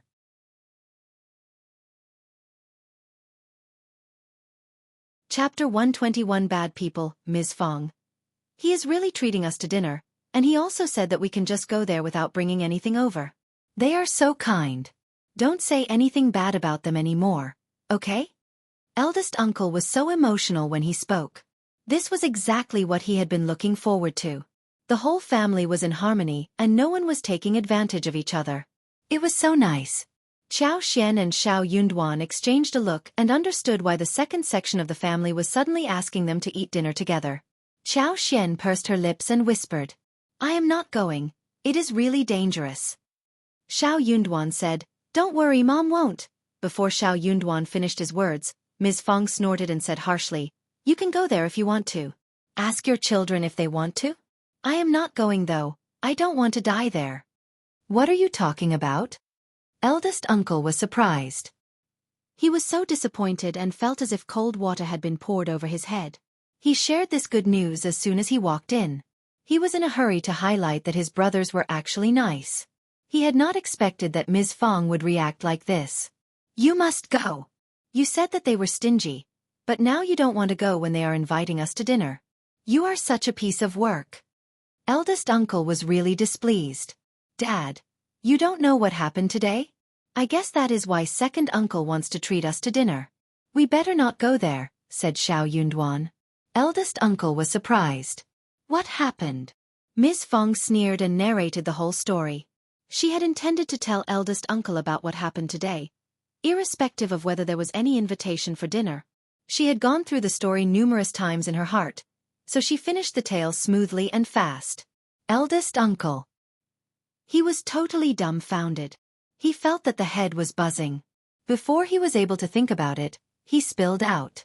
That can't be possible. Is there a misunderstanding? A misunderstanding? Ms. Fang's voice arose as she said angrily. The whole village heard them, and they admitted it in front of the whole village. Now you are saying that it is a misunderstanding? In your eyes, everyone else is nice but me, right? I am a bad woman, am I? No, that is not what I mean. It is just... Eldest uncle could not utter a word. He felt so messed up in his heart. How could that be possible? How could they do something so hurtful? Ms. Fong answered coldly. From today onwards, I am not going to get involved with them. Moreover, they are never going to get anything from me. I would rather throw everything in the water than share it with them. Eldest uncle opened his mouth but said nothing. But later in the evening, second uncle and third uncle came over, reminding them about the dinner. Eldest uncle was at a loss. He had no idea how to turn them down. He had never refused them before either. He was about to agree subconsciously. But Ms. Fong turned them down directly. We have food at home. We will not be going over to your place. I can't afford to eat at your house ever.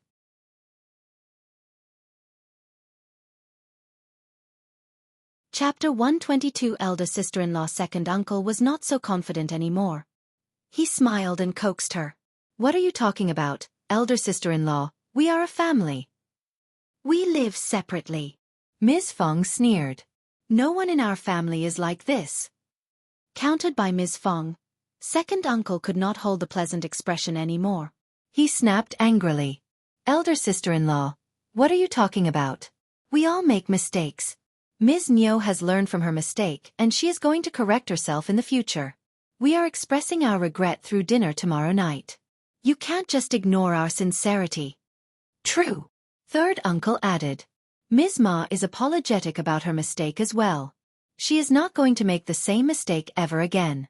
She likes to spread rumors, but she is not a bad person. Same goes for Ms. Niu. Elder brother, just talk to elder sister-in-law. We are a family, and we will become a laughingstock for others around us, if we are not in a harmonious relationship. True, elder brother. Both second uncle and third uncle understood clearly what the eldest uncle wanted. They knew how to make him feel soft-hearted. They kept installing ideas into eldest uncle by saying sorry and how terribly they had behaved. Eventually, eldest uncle sighed. Ms. Nyo and Ms. Ma spread too much gossip. You have to watch out for them so that they won't make the same mistake again. I can drop it this time, but I will tear their mouths apart if it happens ever again. Ms. Fong snorted. But we are not going to have dinner with you. We are siblings, but we need to have a clear account. We have our own children and grandchildren, and we should keep the matters separated clearly. We are not taking advantage of your families, and you should never take advantage of us, either. Not ever. We are going to live separately. Second uncle's and third uncle's faces changed. Elder sister-in-law, you are still blaming us? Ms. Fong replied. Ms. Nyo and Ms. Ma hurt us so badly. Why can't I remember this matter? Ms. Fong did not want to ignore that, no matter what second uncle and third uncle said. She was still being reasonable by being polite. But if she gave in any further, it would be much harder for her to defend herself in the future. The second section of the family and third section of the family were trying to set her up. Their behavior was so annoying, especially when it came to the rumor that she was trying to get daughter-in-law's dowry. Ms. Fong had been a strong woman all her life. She just could not stand this accusation. Both Xiao Dalong and Xiao Yunduan were silent. They were apparently taking Ms. Fang's side. Eldest uncle intended to say something, but he had no one behind his back. Second uncle and third uncle left the first section of the family with sunk faces. How difficult it is to pursue a narrow-minded woman like this. Just drop it for now. We can talk about it in the future. Despite the anger, the two men did not think that Ms. Fong would stick to that attitude throughout her life. They had a long way ahead of them. When the two uncles left the first section of the family, everyone at home went down to their own business. They behaved normally, as if what had just happened was not so important, and as if no one cared about that. Eldest uncle felt weird inside his heart. He tried to talk it through, so that he could offer his brothers a chance of correcting their mistake. But he did not get that chance. When the two uncles returned to their home, they blamed their wives for letting the rumor be heard by Ms. Fong. She is the type who takes revenge, got it? Now she has this issue in her hands. With this, she can do whatever she wants in the future. Ms. Nyo and Ms. Ma were very annoyed as well. They did not mean to let the rumor spread. It was just a small talk. But for some reason, it sounded really big and bad in front of others. Ms. Fong must have done it on purpose. Also, Widow Sun was the main culprit. But for her big mouth, nothing like this would have happened. That bitch was definitely going to be disciplined.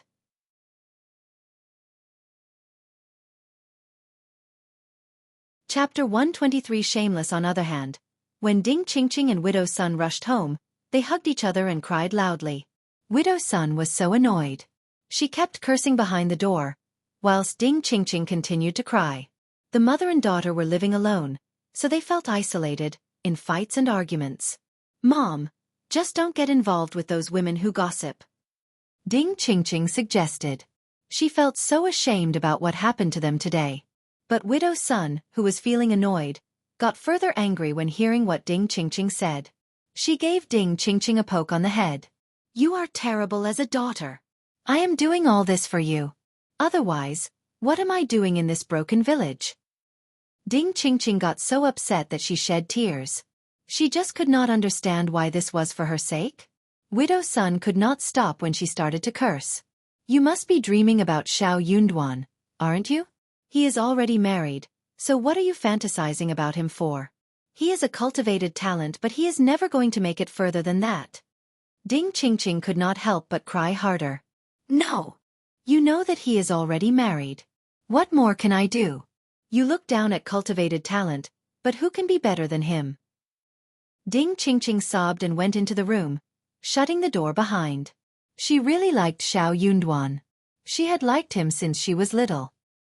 He was different from the other men in the village. He was quiet and clean, good-looking as well. She knew that he was a class apart. Look at what he had achieved. He became a cultivated talent at such a young age. But her mother did not like Ms. Fong, and when she mentioned that she wanted to marry him, her mother disapproved of it. When he made it to the cultivated talent level, she got so happy that she wanted to share this with her mother, and maybe her mother would change her mind. But before she was able to share the idea with her mother, he got engaged and soon married the daughter of the county magistrate. She spent the whole night crying in her blanket on his wedding day.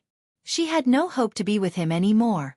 After that, she barely went out, and she almost never saw him. Unexpectedly, they met under such circumstances. She got so nervous upon seeing him, but she felt even sadder. His wife was born in a rich family. How could she have compared to her? Also, her mother had such a row with his mother. The more she thought about this, the sadder Ding Qingqing felt. It was a dark night. Silence dominated the whole village. Everyone had gone to bed. A black silhouette came to Widow Sun's doorstep, glanced about and gave a push to the door. He flashed inside and chained the door from inside.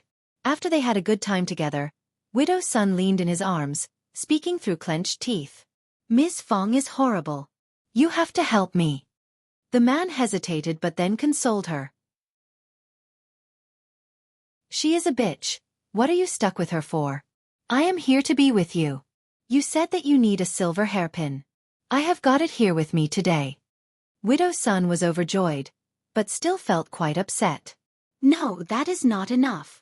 "Are you afraid of them?" "Of course not." "Then take revenge for me, otherwise I will not feel better inside my heart."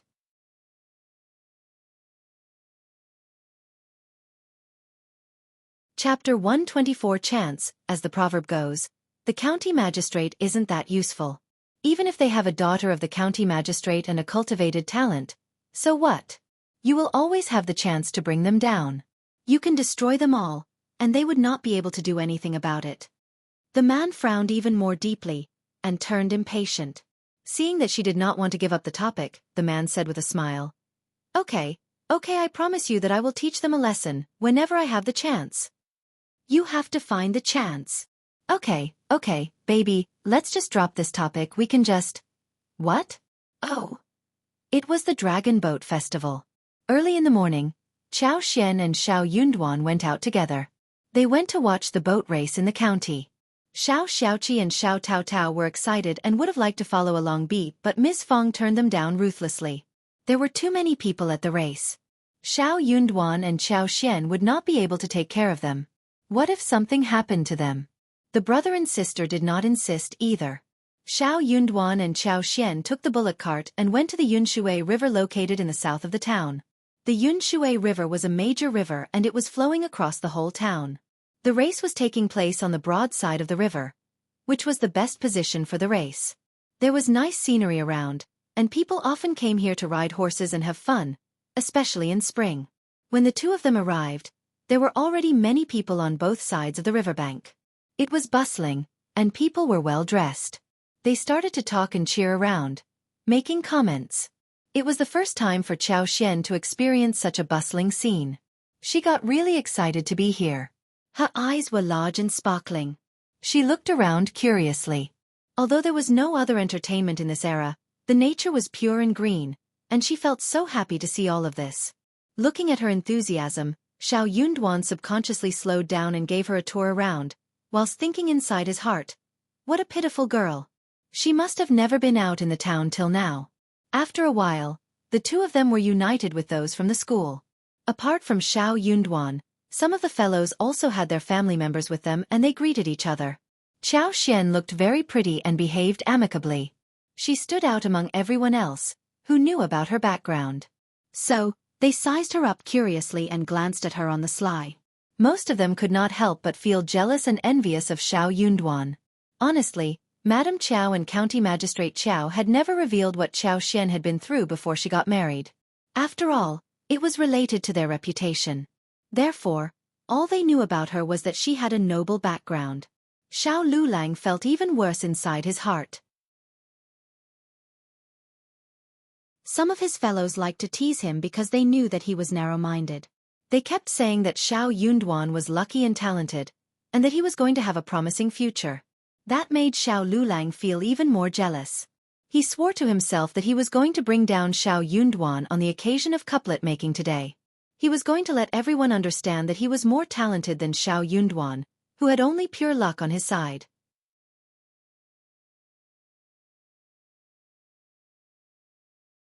Chapter 125 Face for them soon. Dean Meng and Mr. Zhou as well as Mr. Wu from Minghua College came over as well. All of them looked really excited. I did not expect that Officer Chow would be here. He is hosting a banquet with County Officer Zhang ahead. Let's all go and celebrate with them. Oh yes, Madam Chow and Lady Chow are both here, so all of you should behave yourselves well. All the disciples looked both surprised and overjoyed. That is great. Yes, that is such a rare opportunity. Mr. Dean, don't worry, we will all behave well. As they were expressing their excitement, they could not help but look at Xiao Yunduan, and they could not help but feel even more jealous. Xiao Yunduan was Officer Chow's son-in-law. It must have been for his honor that Officer Chow had gathered everyone. Chao Xian followed along with the group. Xiao Yunduan looked at her. He could not help but show worries on his face. Chao Xian smiled at him and shook her head slightly. Don't worry, they don't want to be humiliated. They wanted to keep their facade and would not do anything to her openly. Officer Chow was her father, and the whole family was here, so she needed to greet them, no matter what. Officer Chow was having a great time with the folk, and all the officers were watching the show. But they were in a very good position, where they were separated from the others, with guards standing by so the civilians could remain separated. It was a high spot in that area, where the view was excellent. It was not very close or far away from the bank. It was the perfect place to watch the show, not crowded but bustling. So when the group came to this place, they were far removed from noise. They all went up and greeted the honored guests. Officer Chow looked chubby and white, wearing a kind and affable smile. He was greeting everyone with politeness, and even chatted for a bit with Dean Meng, who was asked to take the seat. Chao Xian bowed and greeted them as well. Hello, father, madam. Oh, you are here? Oh, all right. Officer Chow was surprised to see Chao Xian here, and he almost burst out the question, who are you? As he looked closer, he noticed that it was the concubine's daughter. Otherwise he would have lost his face in front of so many people. Officer Chow was very surprised. Somehow he sensed that his daughter seemed to look a bit different from before. No wonder he almost did not recognize her. But that was a momentary thought which did not lead to any further ideas. He barely met this daughter of his before, and did not know well what she looked like. But Madame Chow's and Chao Wei's faces changed. Chao Wei was almost going to snap at Chao Xian, but for Madame Chow's reminder. Chao Xian smiled. You are here too, come and take a seat. Okay, madam. Chao Xian smiled and behaved gently, walking towards the seat next to Madame Chow with composure. After she took the seat, she looked up and met Xiao Yunduan's concerned look. She smiled at him, trying to console him. She was right. Madame Chow would not humiliate her in public. Not everyone from the college had the seat, except for Dean Meng and some cultivated talents. All the others were standing behind the seats. But Xiao Lulang was different.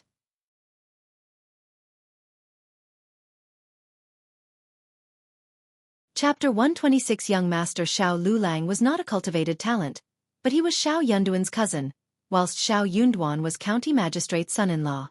Therefore, Xiao Lulang pretended not to know the rules, and took the seat. No one went up to ask him to get up. Chao Xian soon noticed that on the left side of Officer Chow, there were two strange young men seated. Both of them were over 20 years old. One looked full of knowledge. He had a noble temperament, holding a folding fan, dressed in white, and was very elegant. The other person was slightly younger. He had handsome features, and a pair of peach blossom eyes, flying diagonally into the temples, long and narrow. He looked bright. He had a smile on his face, giving people a feeling of laziness and arrogance. The royal blue robe with gold trim was very gorgeous, which made him even more eye-catching. Both of them had a very interesting attitude towards Officer Chow. They were polite, but not flattering. On the contrary, Officer Chow seemed to flatter the handsome man in white every now and then. By this point, Chao Xian more or less understood what was going on here. Her father did not like to hang out with common folks. He was focused on getting promoted and becoming rich. He was a very practical person. In the past, he would have never come to watch the dragon boat race. He must be here because of these two men who were interested in the race. He even had Madame Chow and Chao Wei with him. So, this young master must be holding a high position. Chao Ko was also a follower of Chao Wei, so Chao Ko would always be with Chao Wei wherever she was. But Chao Ko was nowhere to be seen today. Apparently, Chao Wei did not need her to be around, and must have stopped Chao Ko from meeting these two young masters. What if Chao Ko got in touch with either of them? Chao Wei would be very displeased. Chao Xian could not help but smile. That would be an interesting show. Chao Xian was absolutely right. At this moment in a small room of a small yard, Chao Ko had finished crying hard. Concubine Du kept consoling her and said, "Don't cry any more, Third Mississippi. What if you get swollen eyes? What if Madam Chao and Elder Miss see you? So what?" Chao Ko snapped angrily. "Chao Wei, the bitch is so narrow-minded, selfish and arrogant. She has her own suitor but still doesn't want me to have a good suitor. She doesn't allow me to meet young Master Xia, and also forbids me from meeting young Master Zhang and young Master Zhao. Mom, what should I do?" That white-clothed young master was called Xie Jingrong. He was the lineal elder grandson of the noble family, the Xie family. It was a very prestigious family in the city. He was talented, elegant and handsome. He was not into imperial examinations, but he was not someone to be looked down upon. His lineal grandfather was the former head of the Ministry of Personnel, whilst his father was the left officer of the Ministry of Rights. His mother was County Qingping, the only child of Lord Jian. More than 10 people of the Xie family were working as officers in the capital or some local areas. Moreover, there were endless of them who had achieved the level of recommended man and cultivated talent, but were yet to be granted official titles. That was a huge noble clan that was far beyond the Chao family's reach. Therefore, when Xie Jingrong was on a trip in this county with Yuezhing Shao, who was the third young master of the Yuezhing family, an enormous business family, County Magistrate Chao heard about it and came to greet them happily. The Xie family had a wide network. Although their clan was not based in the capital, they had a huge network in the capital. Therefore, County Magistrate Chao hoped that the Xie family could help with his transfer back to the capital. He was sure that he could make it happen.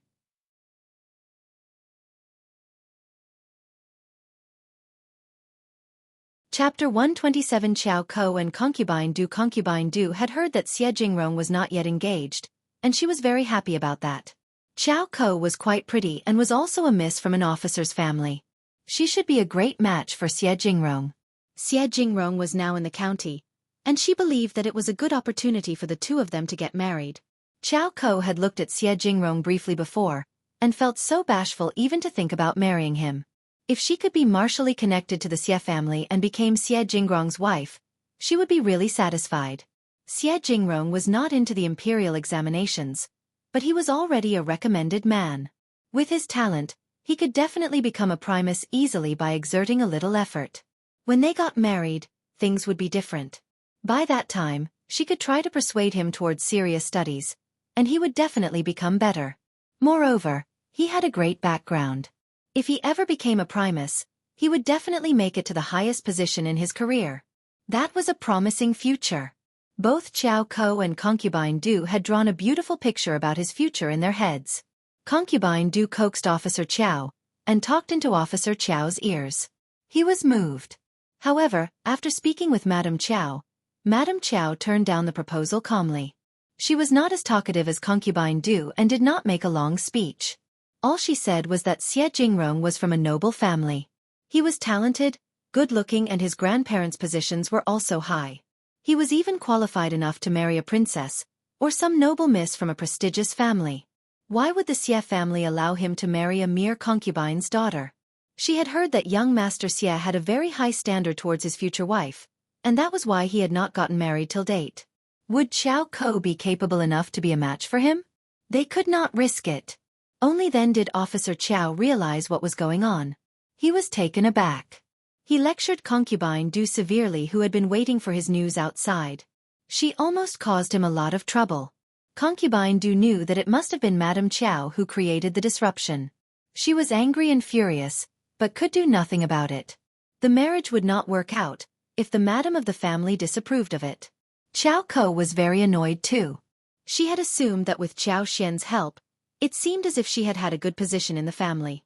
She even sneaked out just to run into Xie Jingrong and Yuezhing Shao. However, Xie Jingrong and Yuezhing Shao returned to the hostel, after Officer Chao's persuasion. Madame Chow sneered and told Officer Chow what happened. Officer Chow got so furious that he slapped hard on Chow Ko's face, grounding both her and her mother. He was worried that Xie Jingrong would get angry about it, so he asked Xie Jingrong and Xiao to watch the race, as a way of compensation. Chow Wei kept sneering at Chow Ko. She told her about the race, and then mocked her. "Do you think you are good enough for young Master Xie?" Concubine Du even asked Madame Chow to take Chow Ko along for the race, but her request was turned down. They were both really furious and sad, sitting at home. The race started soon. With Officer Chow present here, the prize had to be good. Officer Chow expressed that the grand prize would be a roasted pig and goat, and the winning team would share the prizes. In addition, the winning team would be granted 2 liang. The prize was extremely luxurious.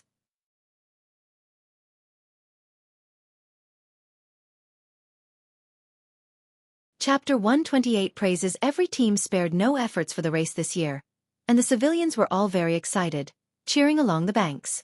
With the order put forward, the sound of drums was violently falling like raindrops, and the dragon boats that were ready to go like an arrow from the string rushed forward across the water. The civilians on both sides were cheering in excitement, loudly. The boats were speeding, chasing one after another. It was a great scene. Chao Xian was watching with a lot of concentration, and she almost clapped in excitement, but for the place she was seated at. Chow Wei rolled her eyes as she saw how Chao Xian got excited about the show. How narrow-minded and stupid. Chao Xian blinked her eyes and turned to Chao Xian. "What are you talking about, sister?" Chow Wei sneered and said, "I am speaking highly of you." Chao Xian got excited and replied cheerfully, as her clear-looking eyes sparkled. "Thank you, sister, I think highly of you too." Chow Wei got furious. "You! Just drop it." Madame Chow turned to Chao Xian and gave her a warning suggestion. "Just watch the show and don't talk." "Okay, mother." Chao Xian smiled, looking obedient. Madame Chow sneered inwardly. She somehow felt that she had been making no efforts to tease this woman. This bitch seemed to get so increasingly annoyed after she got married. She used to be so obedient in the past. Was she thinking that she was a broken jar and she did not need to care about anything? Chow Wei was even more furious. She was always the dominator among the 3 sisters, and could always do whatever she wanted. Now she had been set up by Chao Xian, who might have had no idea that she had set her up. But she was still really furious. She found that she had been tricked. The race went on. Although this section of the river was wide, it was obviously impossible for a total of 26 dragon boat teams to line up all at once. Therefore, the preliminary competition was divided 4 times over. Each time the first place would be rematched to compete for the top spot. The whole process of the game was very lively and intense. When everyone watched the game, they even wrote poems to add to the fun. County Magistrate Chow learned that Xie Jingrong was very talented, and that he loved to write poetry too. So he exchanged a few words with Xie Jingrong and then gave some regards to County Officer Zhang. County Officer Zhang said loudly, "Today is the Dragon Boat Festival, which coincides with this lively event. We can't have fun without poetry? What about we all make some poems for the beautiful scenery around here?" County Magistrate Chow laughed and added, Yes, County Officer Zhang is right. Dean Meng, don't be restrained, just make some poems, so we can let young Master Xie make some remarks about them. That would be such a great honor." Xie Jingrong felt helpless, but he was a man with honor. Instead of countering him, he lowered his head slightly and said, "Thank you for the compliment, Officer Chow." Xiao wasn't so happy. He rolled his eyes and said, "Poetry is too complicated, what about making couplets, and it adds much more money?" County Magistrate Chow was startled, but smiled when Xie Jingrong approved of this idea by default. Good idea. Young Master Yuezhing is right. Let's make couplets." No one knew where young Master Xie was from, but seeing how County Magistrate Chow treated him, they all believed that he was a big figure.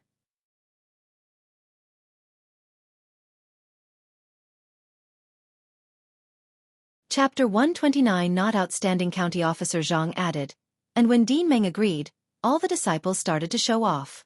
Someone made the first couplet, whilst the other made the second. All the couplets needed to be related to Dragon Boat. Some were excellent, which were spoken highly of by the others. Couplets included wormgrass for the men, and rush grass for the emperor. Beautiful ladies among grass, pure-hearted scholars of poetry. Dragon Boat Day and pear flower, summer morning and birds chirping. Hearing the couplets, Jingrong believed that some were almost up to standard, so he made some remarks, causing them to want to make even more. Xiao Lulang had tried to make some couplets but none of them were good enough, failing to catch the attention of County Magistrate Xiao and Jingrong. He felt quite distressed. But when he thought of how his cousin did not make any, he felt encouraged and less distressed. Compared to Xiao Yunduan, he was much better. Motivated, Xiao Lulang decided to scrape his brain to show his talent. In fact, Xiao Yunduan just did not want to make any couplets. He did not like to stand out. Also, Officer Chow and Madam Chow did not like him, and Madam Chow held a grudge against him. In this case, he tried to keep a low profile and stay away from the mess. However, the more Xiao Yunduan wanted to stay low profile, the less he was able to.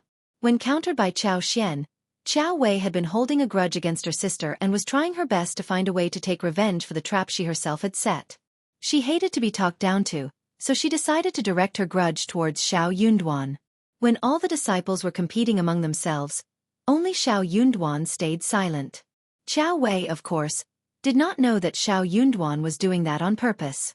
She thought that Xiao Yunduan lacked the knowledge to make any couplets. Therefore, she was going to humiliate this idiot in public. That was like humiliating Chao Xian. It would make her feel less annoyed. Qiao Wei rolled her eyes and whispered to her maid, Fendi, next to her. The maid turned to Chao Xian, nodded and went to County Officer Zhang, passing on to him what Qiao Wei had said. County Officer Zhang felt quite embarrassed. He had no idea what was going on inside County Magistrate Qiao's family, but listening to the task assigned, he could tell what was going on for real. He had heard of how Elder Miss normally behaved. The Elder Miss ordered her maid to pass on the message to him that he should come up with a difficult idea for the second Miss husband to make a couplet, so that he could be humiliated. It was such a stupid thing to do. How could he humiliate a county magistrate's son-in-law? The county magistrate would lose his face if his son-in-law was embarrassed. But if he did not obey Elder Miss' order, this narrow-minded woman would tell Madame Chow, who would ensure that his wife and daughter suffered greatly in the future. Helplessly, County Officer Zhang still decided to do as instructed. He chuckled and turned to Xiao Yunduan. Cultivated talent Xiao, you seem like a talented person, why don't you make a couplet for us to read?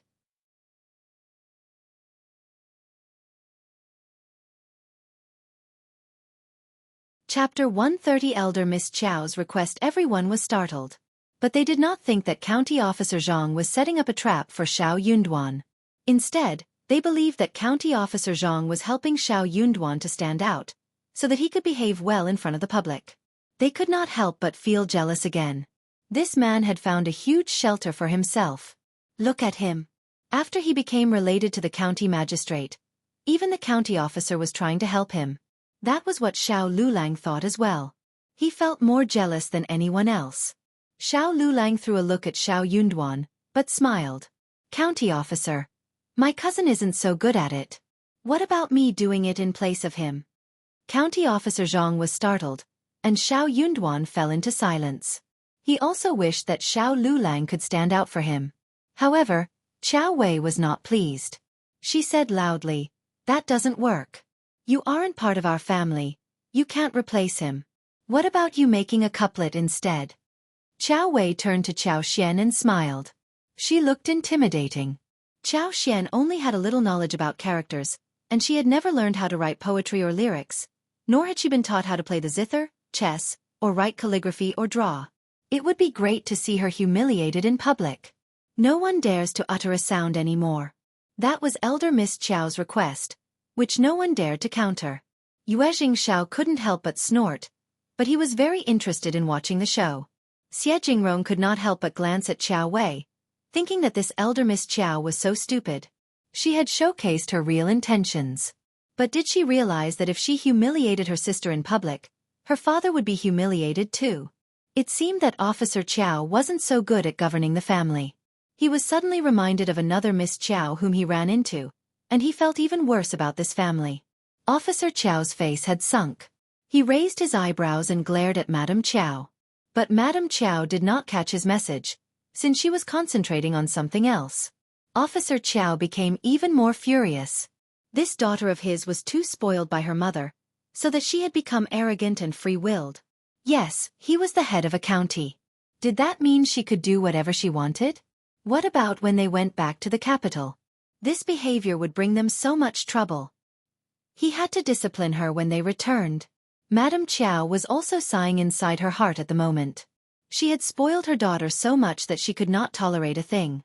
She was venting her anger at the moment. She was just thinking about embarrassing Chao Xian through her husband, just to make her sad, but what about her father? That bitch was also her father's daughter. Madame Chow knew that her husband would have given her a warning look, but what could she do right now? Her daughter had already spilled out the request, and anything she did would mean a slap on her daughter's face. There was nothing she could do. She had to pretend not to have caught her husband's message.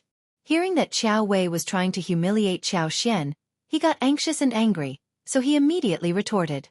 Wormgrass in front of households. Folks cheer for the race of dragon boats. Sorry I am not that good at it, but here is your order, county officer. I just made one randomly. Under normal circumstances, when Xiao Yunduan was done making the couplet, the whole thing would be over. But Chao Wei did not want to drop it. She chuckled at Chao Xian. It is your turn, sister. Make one to cheer everyone up.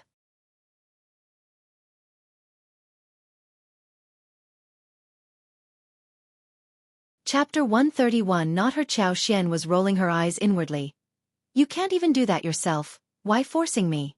Chao Wei, who had been spoiled in the family, was not devoted to studies at all. She was no better than Chao Xian in talent either. But she was the lineal daughter, whilst Chao Xian was the concubine's daughter, and at the mercy of Chao Xian. Hence, she could not use the same request to counter her. Otherwise the whole thing would get worse. Chao Xian turned to her and said without hesitation, I don't know how to. Chao Wei was surprised. It was such a straightforward confession made without shame or embarrassment, that Chao Wei did not know how to react. Women without knowledge are virtuous. I don't know how to make couplets. Chao Xian added. She had no idea how to, and she was not good at it either. You. Chao Wei just could not say anything to mock her, strike her down or humiliate her in this case. All right. Madame Chow smiled and intervened.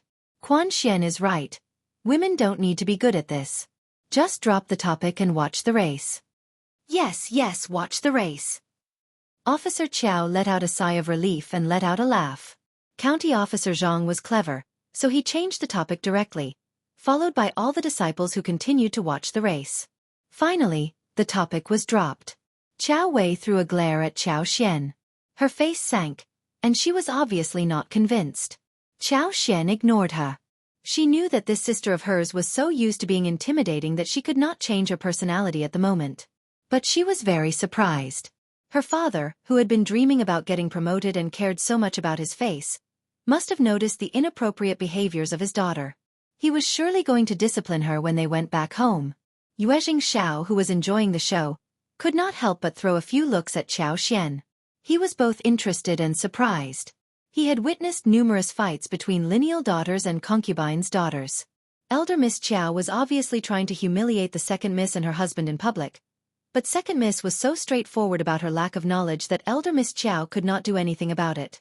Second miss cut down the trouble directly. Almost all the concubines' daughters whom he encountered had always been brought down by the lineal daughters. Second miss of the Chow family seemed to be quite interesting. This Officer Chow was even more interesting.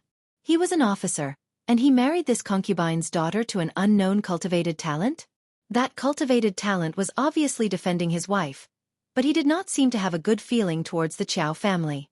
Yuezhing Xiao was a bit confused. He had not expected that there would be such a big show in a county magistrate's family.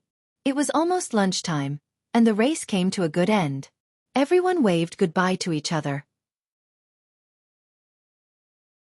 Chao Xian and Xiao Yunduan left before everyone else did. Had I known that we would run into them, I would not have come here. It is my fault. Xiao Yunduan sounded guilty. I should have known about this before. Xiao Xian was not as angry as before. She smiled and waved her hand. Officer Qiao did not have the interest in watching the show earlier. No one would have predicted that he would be here today. Oh, I really want to eat glutinous rice dumplings at home and barberries. Let's finish our errands and go home. Xiao Yunduan nodded. Okay, let's do it. The two of them went to landowners, hoping to see if there were any good fields available to buy.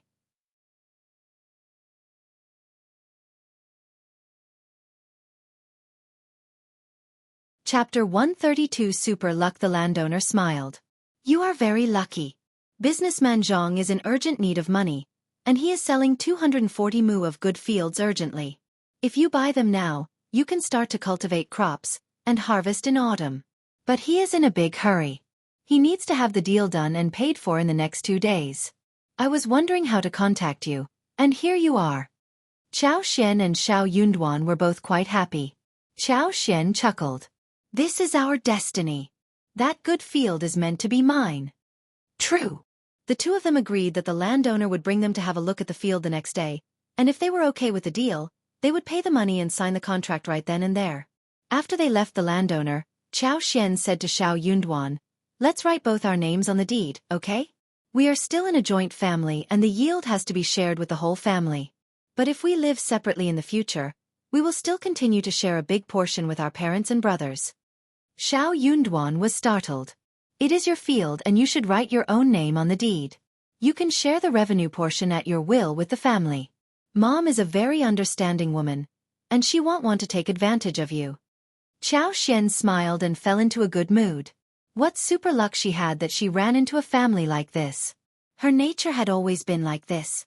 When she was treated well, she would pay those who treated her nicely back even better. She was the one who earned the money, but she could not have earned this amount of money alone. A single woman would not get a position for herself if she had no one to lean on.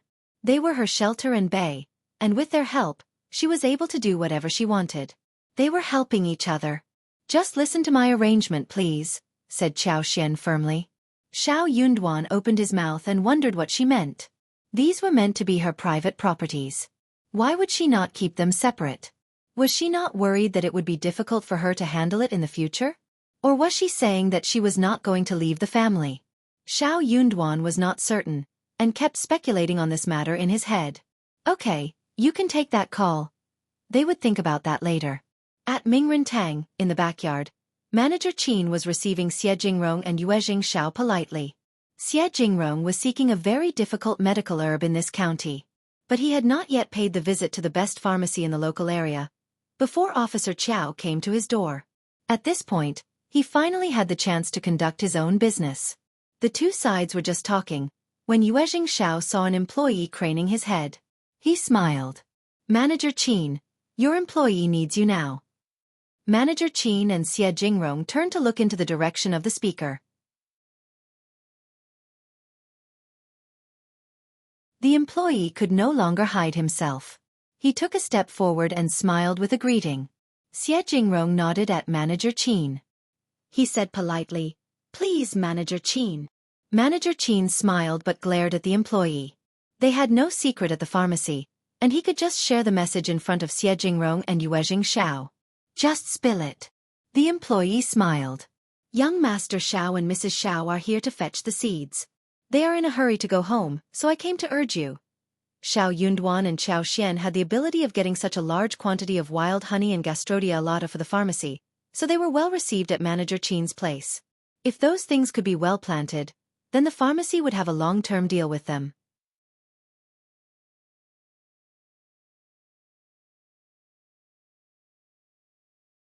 Chapter 133 Exception. Manager Qin was startled. He smiled. I almost forgot about that. I will be out there soon. Manager Qin turned to Xie Jingrong and said, Young Master Xie, young Master Xiao and his wife should be of great help for you. They live in the countryside, and often go into the mountains. They have brought numerous good things to us. Xie Jingrong and Yue Jingxiao were startled. Since Manager Qin said so, he must have gotten many excellent things from the couple but did not want to share those. Xie Jingrong said, Okay, in this case, let's bring them in here. That is exactly what I mean. Manager Qin chuckled and asked his employee to get the couple in. The employee answered and felt emotional. The couple was so lucky as to have come over at the moment. If the couple managed to help young Master Xie with even a small thing, they would have no worries in their future life. No worries ever. Xiao Yunduan and Xiao Xian, who heard that the manager had already got the seeds for them, were so happy that they decided to buy them and leave quickly. In this way, they could take a look in the market, buy some food and go home soon. But the manager had something else in store for them. When they came to the back hall, all 4 guests were startled. Cultivated talent Xiao, second miss of Qiao, what are you doing here? Yuezhing Xiao's eyes widened in surprise. Xiao Yunduan smiled and greeted them. This is quite coincidental. Sorry for the interruption. No, it is no bother. Yuezhing Xiao smiled. I did not expect that Manager Qin meant you too. Manager Qin could not help but smile as well. Since you are all friends, then we can save a lot of trouble. Please, take your seats. Yes. They exchanged greetings and sat down. Manager Qin started the conversation. Soon, Xiao Yunduan turned speechless. Young Master Xie, you are seeking a Chinese fleece flower root over 500 years old. Yes. Xie Jingrong said, I don't know much about this county, so I came to the pharmacy to see if there are any contacts that can be used. Manager Qin suggests that you can help, so please, I would like you to help me, and if the deal is done, I will pay you a great amount as compensation. Pharmacies had their own sources of medical herbs. Some were planted inside the pharmacies, or cultivated by medical farmers or imported by herb businessmen. For ordinary medicinal materials, if a villager got 5 or 4 kgs and sold them in a medical store, they would not accept such small things since they had to process the materials, and the volume would be too small for processing. They would not want to do that. But there was always an exception. If rare medical materials were brought to the door, the pharmacies would accept that readily. Some pharmacies would even entrust experienced old hunters and farmers who knew about the mountains to seek rare things. That was why Xie Jingrong came to Mingren Tang. Xie Jingrong was very much respected by people around because he came to the door personally and treated the manager politely, despite being a man from a highly noble family. Xiao Yunduan replied politely. Thanks young Master Xie. We can definitely help you if we have the chance. But a Chinese fleece flower root over 500 years old can be difficult to find. Xie Jingrong smiled and sighed. I know, just do your best, that would be enough.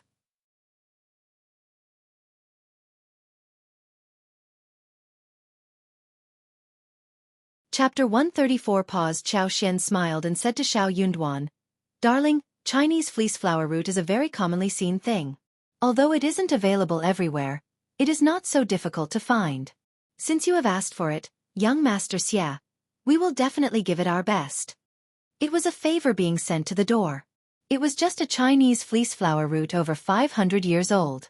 They could simply go into the mountains to seek for that with her superpower, one mountain after another. They would always find it. She could even find one which was 300 or 400 years old, and with her superpower, she could urge it to grow faster so the plant became 500 years old. Young Master Xie was a person whom even her father was afraid of. So, he must be a very important figure. She had to cozy up to him who was so powerful. It would be a pity to let go of this chance. Hearing what Xiao Xian said, Xiao Yunduan almost burst out in helplessness. She was lucky indeed, but she should not be this arrogant. After all, luck was an uncertain thing. It could not be touched or felt. Who could predict what might happen next? But he did not counter her when they were facing outsiders. He was worried, though, that she would say something that could not be realized, so Xiao Yunduan added, Yes, we will surely try, but we can't guarantee a good result. Yuezhing Xiao looked at both of them and then finally at Manager Qin. This couple looked to be quite unreliable. They seemed too indifferent when they spoke about this matter. Manager Qin, however, was very confident about the couple. He added with a smile, Yes, please, young Master Xiao and Madam Xiao.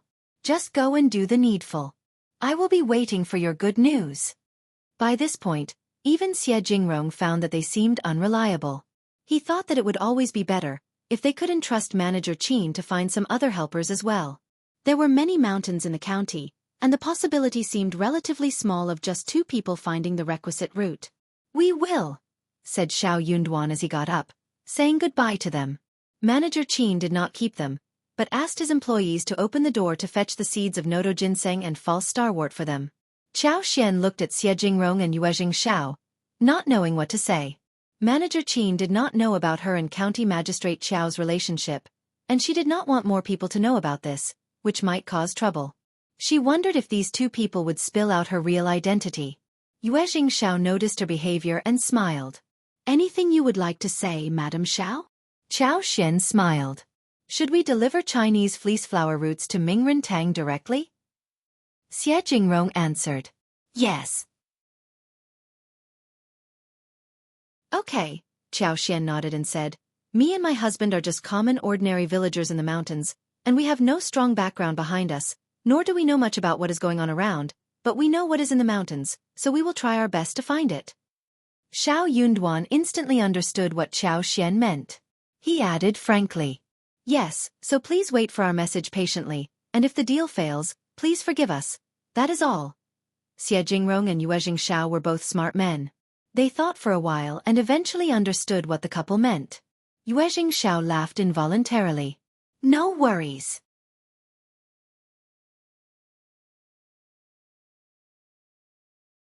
Chapter 135. An image. Yue Xiao got even more curious. What was going on with County Magistrate Qiao's family? Manager Qin was not aware of Second Miss' real identity. This Second Miss did not seem to care about being married to a farmer's family, and even offered to look for Chinese fleece flower roots. Could she be the county magistrate's real daughter? Or was she raised in the countryside? Could she really do it? Qiao Xian and Xiao Yunduan let out a sigh of relief, leaving directly. "Darling, this is a great opportunity. Let's go and buy some food to celebrate." Qiao Xian was very happy. Xiao Yunduan did not want to discourage her, so he nodded. "Yes, let's just try our best." If the deal was accomplished, it would be a huge favor they would have done for the powerful people. If not, they would have to accept it frankly. They could not be afraid of being defeated, otherwise they would be very sad if they failed. They needed to stay calm. Qiao Xian bought pork belly, ribs, 2 fat ducks, a roast chicken, some snacks, and head flowers for Tao Tao and Xiao Qing. When she was done shopping, she started to head home with Xiao Yunduan. At Mingren Tang, Xie Jingrong still asked Manager Qin to entrust several more hunters and experienced veterans in the mountains for help, before leaving with Yue Xiao. Yue Xiao could not help but laugh. Officer Qiao's family is quite interesting. Look at that Second Miss, she is more than ordinary. Then he laughed as well. Honestly, I have never met any concubine's daughter like her. Xie Jingrong frowned slightly as he turned to him. The Qiao family isn't a family with integrity. Let's just drop it. But the Second Miss seems quite different. Not that he really cared how she was. He was definitely going to return her favor, if she was able to find Chinese fleece flower root over 500 years old. That was all he could do, since he was not interested in the Qiao family. Qiao Xian and Xiao Yunduan traveled home leisurely on his bullock cart. The cart moved very slowly. While they were on the cart, they could notice what was going on around them. When they found a tall young man lying in a coma in the grass on the roadside, they could not help but stop, exchanging a look between themselves. "Hang here, let me go and have a look," Xiao Yunduan said. "Let me go with you." "Okay." The couple wanted to save people. Otherwise they would feel really uncomfortable afterwards, and would never be able to get over the lump. Qiao Xian went down the cart and wondered what happened to the man. Xiao Yunduan came to the man's side, felt his nose and sighed in relief. He is still breathing, he should be fine. "Come, help me pick him up." "Okay." The couple spared no effort to help this tall man up. He was leaning against Xiao Yunduan. Suddenly, Qiao Xian felt stiffened, and started to turn dizzy. In front of her eyes, like a revolving lantern, a fragmented but clear picture appeared. In the desert and yellow sand, the flags and banners were floating in the wind. The generals looked majestic and there were thousands of troops behind them. The general returned triumphantly, and when he entered the city, the crowd was surging, and the people and officials shouted loudly. In the Golden Throne Hall, the old emperor laughed heartily. He conferred the title and rewarded the general. There were about 10 pictures, each of which was not connected, But the general in each picture was the same person, and the appearance of that person closely resembled the man in front of them. Actually, they were the same person.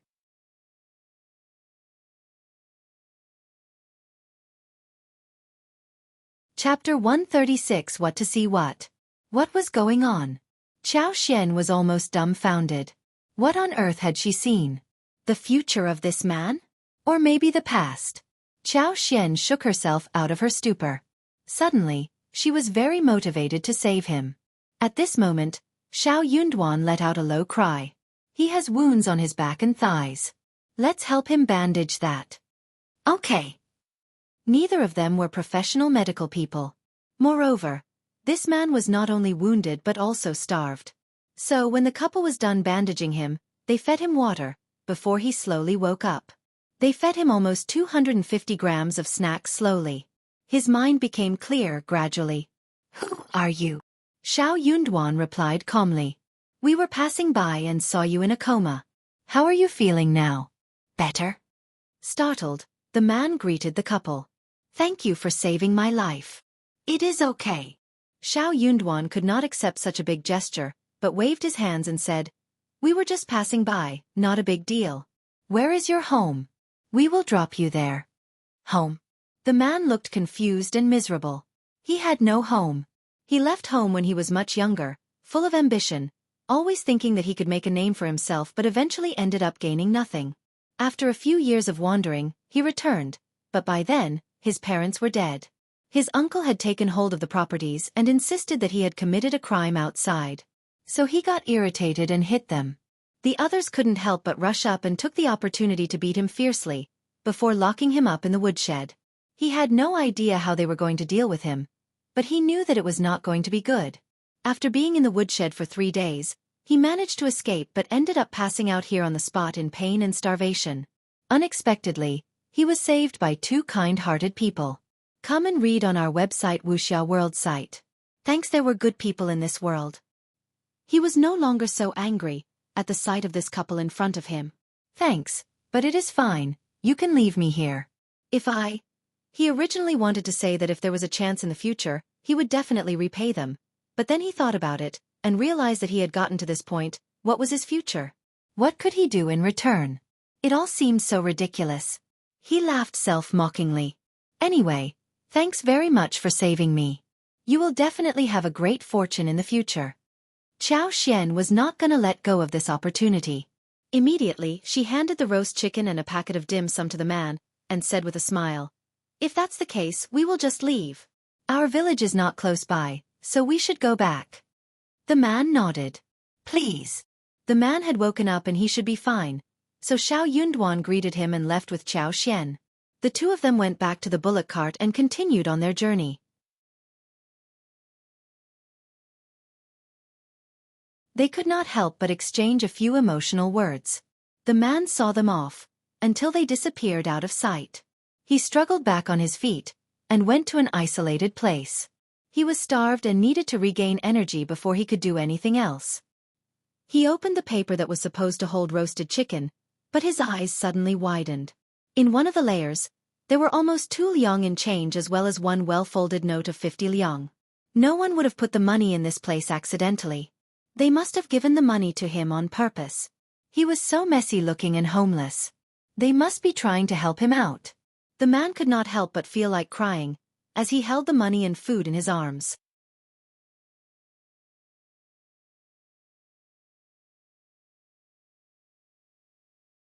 Chapter 137. An idea, Shouting Village, he mumbled inside his heart. He swore that he was definitely going to become someone accomplished in the future. At that time, he would return the favor and, more importantly, take his revenge. He was not going to live the rest of his life as a useless person. When Xianxia and Xianxia were back home, the glutinous dumplings were already steaming. The dumplings were put in a large iron pot, covered with a heavy wooden lid, and cooked on the stove. Some of the steam was escaping the lid, spreading the aroma of fresh grass and leaves in the whole room. It was festival time and everyone was craving the dumplings, which were eaten only once a year. They did not even eat lunch, and instead waited for the dumplings. Seeing them returning, Ms. Fong opened the lid and scooped out some large ones for them to eat. Meat dumplings, pork ribs dumplings, bean dumplings, 8 treasure dumplings, and alkaline water dumplings were marked when they were being wrapped. The length and number of straw cores in each kind of dumpling were different, so it was easy to distinguish. Xiao Tao Tao and Xiao Xian helped open the dumplings. The dumplings were cut into pieces with the straw core that bound them, before they were placed on the plate. The shining dumplings looked beautiful and smooth in appearance, and when they were twisted open, the aroma of rice, meat, or sweetness inside was mouth-watering and attractive. The meat dumplings smell so great. I want meat dumplings too, they look so delicious. Ms. Feng smiled. All right, we have a large number of them. Eat as many as you want. She had money and could afford to make those dumplings. It was a festival and they should all be happy during this period. Long strips of pork belly and large ribs had been marinated with 5-spice powder, soy sauce, shredded ginger, green onion, cooking wine, etc. last night. They were wrapped in the dumplings and boiled for nearly 2 hours. The bones could be easily broken in one bite. Mixed with the fragrance of glutinous rice soaked and boiled in alkaline water, the dumplings were really delicious. Come and read on our website Wuxia World site. Thanks, they had never eaten meat dumplings before. This year's food was really sumptuous. After the glutinous dumplings, they ate a few fresh bayberries and loquats to relieve tiredness, which was perfect. Among the fruit trees transplanted in Xiao Xian's garden, the bayberry, loquat, and plum did not fall out. A lot of them were left on the tree. They were now ripe, so Xiao Xian brought a few young ones to the yard to pick the fruits. It was a lively scene. Everyone was amazed, saying that it was not a wasteland. It was obviously a treasure land. Not only was the sweet spring water dug up, but also the fruit trees and Gastrodia alata were growing very well. The fruits tasted so sweet. At night, Xiao Xian cooked the food. She had pickles at home, and really wanted to make a bowl of pickled fish today. So she took Xiao Xiaoqi and Xiao Tao Tao to go fishing in the river in the afternoon. They held fishing poles in their hands, which were brought by Xiao Sanlang from somewhere. Xiao Yunduan also went fishing with them. Xiao Sanlang came back with a fishing rod 2 days ago and had been shouting ever since to go fishing with them. But when the time came, he was nowhere to be seen. Where is third brother? He was here just a while ago. Xiao Xiaoqi was confused. Xiao Tao Tao shook her head, looking bemused as well. Xiao Xian thought for a while and burst into laughter. She said to Xiao Yunduan, I have an idea. Xiao Yunduan was startled and smiled. Just leave him alone. He would be very careful about it. Yes. Xiao Xian nodded with a smile. Let's go. Xiao Xiaoqi and Xiao Tao Tao were confused about what was happening, but were extremely motivated to go fishing. We are going fishing. It was all right even if third brother wasn't with them.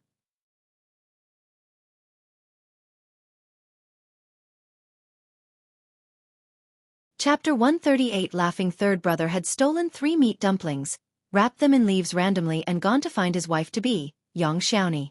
It was a festival but Yang Xiaoni still needed to work. She was out in the mountains, chopping wood. Normally, the bride-to-be should be resting at home, sorting her dowry and everything. She should be very busy with all that. Unfortunately, Yang Xiaoni was not treated in this way. But she was glad that soon, she would not need to do anything like this anymore. When Xiao Sanlang found her, she was eating wild fruits in the mountains. Brother Sanlang. Yang Xiaoni cheered as she saw Xiao Sanlang. Xiao Sanlang looked up and saw her, laughing along the side. He rushed to her. The two of them sneaked into the forests by default. This way they could not be discovered so easily. The same mistake could not be made twice. Yang Xiaoni sniffed and her eyes sparkled. It smells so good. Third brother, what have you brought for me? Xiao Sanlang gazed at her proudly. Just guess. Yang Xiaoni sniffed again. Ah, it is glutinous dumplings. Yes. It is made by 5th sister-in-law. There is pork belly and ribs filling inside. It is delicious. I have brought you 3. Really? I am going to have a good taste of it. Yang Xiaoni rubbed her hands, and could not wait and took a bite when Xiao Sanlang opened it for her. The dumplings were bursting with fillings. Every bite would reach the meat. Come and read on our website Wuxia World site. Thanks, the fragrant glutinous rice dumplings and the fragrant and soft meat of the dumplings were blended together very well. The aroma was tangy, and it was so delicious after the first bite that one could not wait to swallow a piece of the tongue also alongside. It is really yummy. Xianxia's eyes sparkled. She was obsessed and just could not stop eating them. Xiao Sanlang felt very pleased. What did I tell you? When you move in, you will know how well my fifth sister-in-law cooks. She is like no one else. Yang Xiaoni agreed and looked expectant. I have never eaten a dumpling as good as this. Our fifth sister-in-law is so good at cooking. I wish I could move in with you directly. I will treat fifth sister-in-law well in the future. Xiao Sanlang smiled. It is happening soon. I am counting the days. Only 15 days left. Yes. They laughed at each other happily. Satisfied by the meat dumplings, Yang Xiaoni held one in her arms and they continued to talk for some more time, before they separated at the entrance of the Yang family. They unwillingly waved each other goodbye. Ms. Tian came and glared at Yang Xiaoni the moment she arrived home. Yang Xiaoni saw that this woman was throwing temper again. She put down the chopped wood and dashed off before Ms. Tian could say a word. She had already eaten 2 glutinous rice dumplings and held one in her arms for dinner, so she did not have to eat with them. You bitch, being lazy all the time, stupid and lazy, no food for you. Ms. Tian was still cursing her when she left. Ms. Tian cursed at Yang Liang when returned. Then she started to curse the whole Xiao family.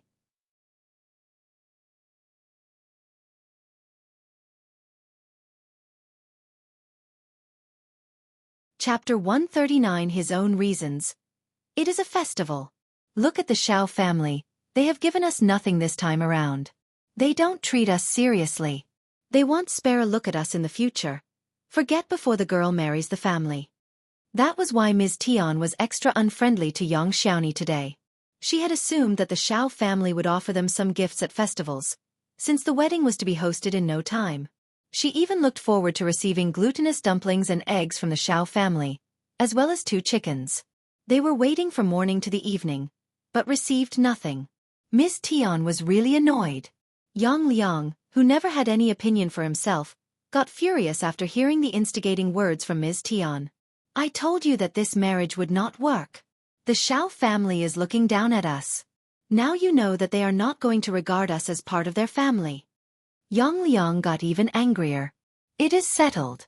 They have spent so much on the wedding gift. Do you think they will break off the engagement?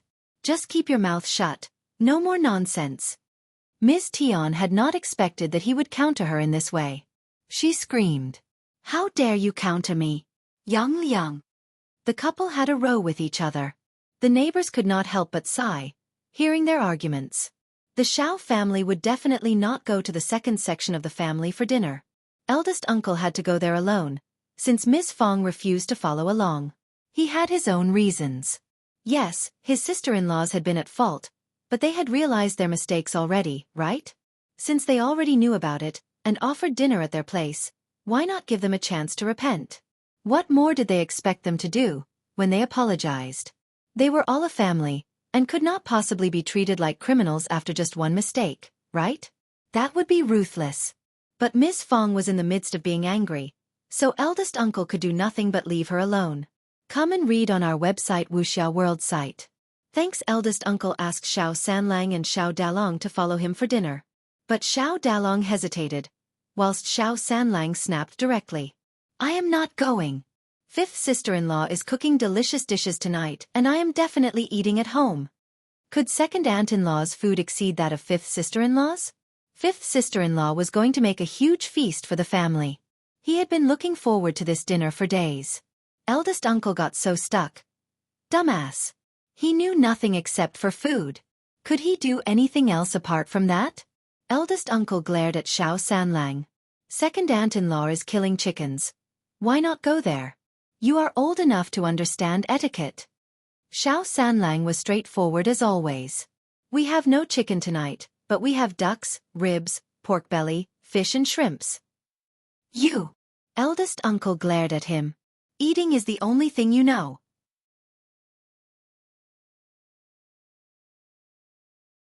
Xiao Sanlang laughed and scratched his head. That is true, Dad. He was so blatant about it. Eldest uncle. This boy was trying to irritate him to death. Ms. Fong wanted to laugh but could not. She held a tight face. So what? Good that he loves eating. You can go there alone. Don't try to drag us with you. Eldest uncle snorted and ignored her. Yes, he was going alone, so what? He was going now. Angry, eldest uncle left home directly.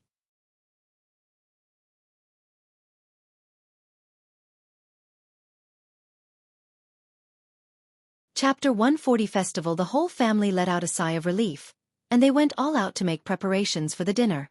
Xiao Xian and Xiao Yunduan decided to get a big fish in the afternoon, so Xiaoqi took them to a relatively isolated and deep water area of the river.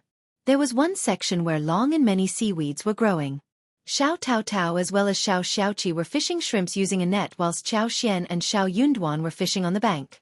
Xiao Xian looked calm, but actually, she could not do anything. With her superpower, she was able to see endless fish in the seaweeds, but that did not help. They were not able to catch any of it. Luckily, there were enough fish and shrimps in the river, and they harvested a lot. Half a basket of shrimps plus half a barrel of small fish as well as more than 30 large, green, finger-sized shrimps were taken back. They got several crucian carp about the size of a palm, as well as 2 grass carp more than a foot long, along with 5 long large eels. What pleased Xiao Xian above all was that they also managed to catch a palm-sized wild mandarin fish. They killed the duck for dinner, cut tender ginger into pieces, stir-fried chili and garlic cloves, added rice wine, soy sauce and other seasonings, as well as water. The whole thing was simmered over high heat. In this way, the fresh, spicy and fragrant taste quickly permeated the entire kitchen.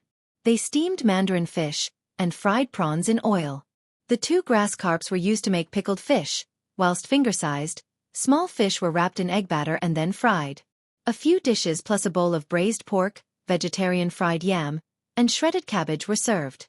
A sumptuous feast was laid out. The fish that could not be eaten up were kept in a large water tank in the backyard. Xiao Xian put some water plants in the water tank. She could use the water plants to send her superpower into the water, so that these fish could stay alive for almost half a year. Come and read on our website Wuxia World site. Thanks. Small river shrimps were not easy to raise, so they were roasted and dried. They could fry fresh leeks with it, or peppers, or even eggs. They could even make shrimp cakes with eggs the following day. When Xiao Xian was cooking, the mandarin fish was steamed on the stove. The small fish was fried first, then the 2 stoves were busy with the duck and pickled fish. Then she quickly braised the pork that was made in the pot, and fried the shrimp in oil. After that, she stir-fried 2 vegetarian dishes. All the dishes were still piping hot when they were brought to the table. A large table of good dishes with aromatic flavors made the family drool. The pickled fish and ginger ducks were the most popular dishes. Everyone enjoyed them the most. They never expected that fish and pickles could be so good together whilst the duck meat smelled so fresh and spicy without any strange taste. They could say nothing but praise their 5th sister-in-law. They turned to look at Xiao Yunduan in jealousy. They all lamented that Xiao Yunduan was the luckiest one, since he was the only person who could eat the dish made by 5th sister-in-law throughout his life. The steamed mandarin fish was disliked at first. The family always thought it looked too strange and might have no taste. Xiao Xian, however, urged everyone to have a taste of it. When they finally tried the first bite, they got attracted to the incomparable fresh dish. On the other hand, second uncle and Ms. Niu as well as the others greeted eldest uncle happily the moment he arrived. Eldest uncle felt so gratified and guilty, thinking that his second brother's family were so sincere, but Ms. Fong still refused to forgive them. However, second uncle and Ms. Niu exchanged a look between themselves, looking very proud. See, they knew that an apology would work. They could do whatever they wanted in the future. They knew that eldest brother would get soft-hearted. Ms. Niu went to fetch Ms. Ma and third uncle's family to join them. Ms. Ma was helping with the cooking whilst third uncle was chit-chatting with eldest uncle.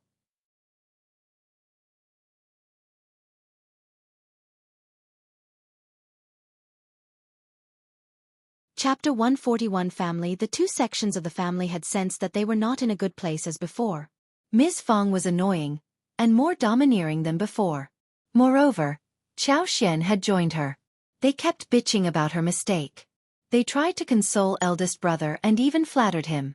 Eldest brother was the master of the family. As long as he was well manipulated by them, everything else would be solved easily. It was just a matter of time. Eldest uncle felt so moved when he saw how his brothers, nieces and nephews were chatting with him.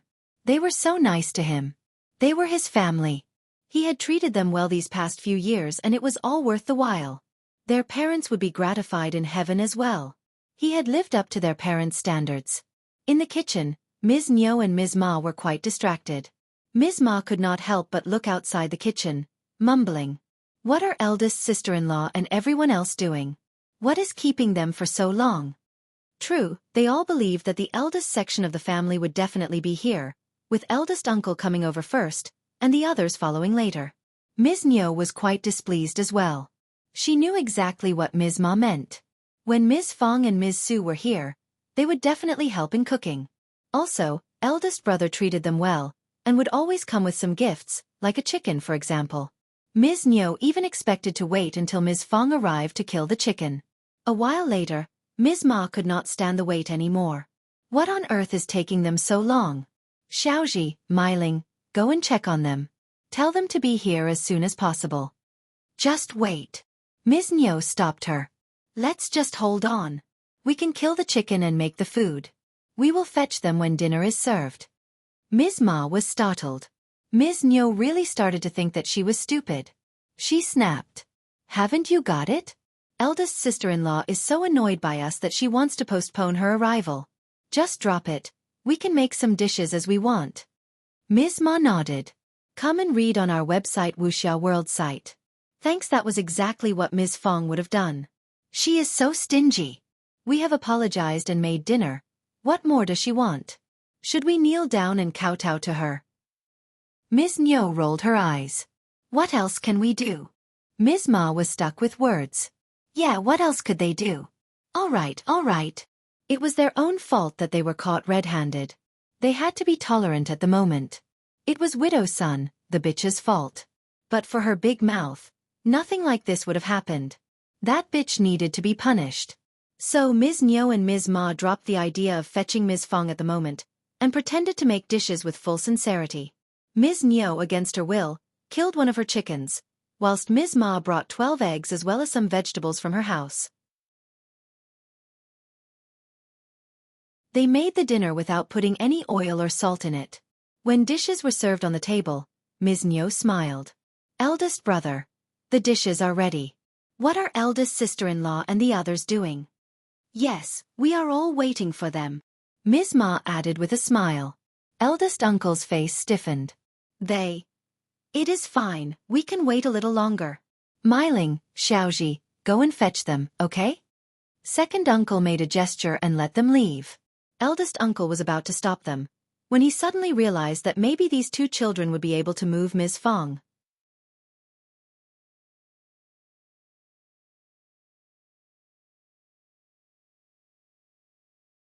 Chapter 142 Embarrassment. Xiaoji and Xiao Meiling were not very happy to go when they saw the dishes on the table, but they had to agree to the instructions given. At the eldest section of the Xiao family, they were already done with food, and were just cleaning up the table. When Xiaoji and Xiao Meiling entered the room, Xiao Taotao was carrying the last bowls into the kitchen.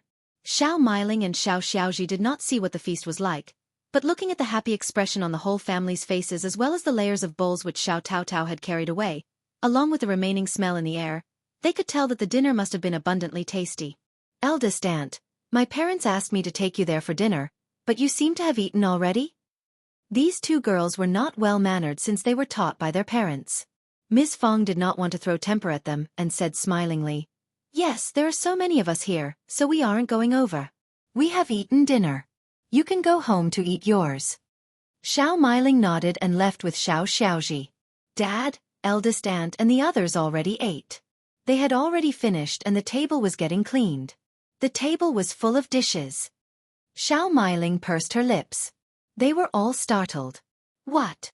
Eaten already? Second uncle and the others turned to eldest uncle. Eldest uncle's sweat dropped from his forehead. He was so embarrassed that he wanted to dig a pit in the ground and disappear. Oh yes, let's just forget them. It is their bad luck not to have eaten dinner here. Let's just eat our food. Eldest brother. Third uncle sighed in disappointment. Is she still mad? Come and read on our website Wuxia World site. Thanks, Ms. Ma pursed her lips. Yes. Otherwise what is she behaving like this for? She could have just carried the dishes here and we could have celebrated together. Second uncle sighed too. Eldest brother. When will eldest sister stop this behavior?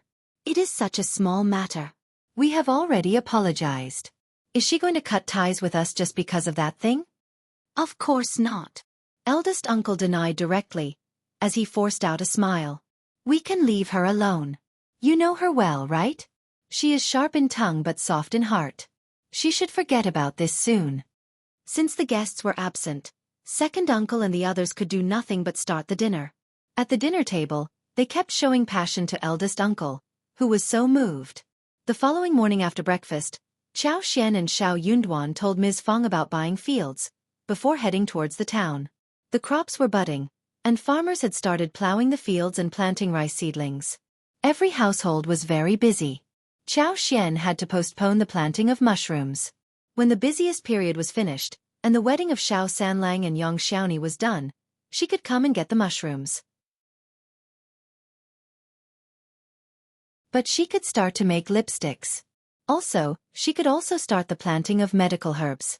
With her superpower, she could always make sure that the plants grew well from the seedlings.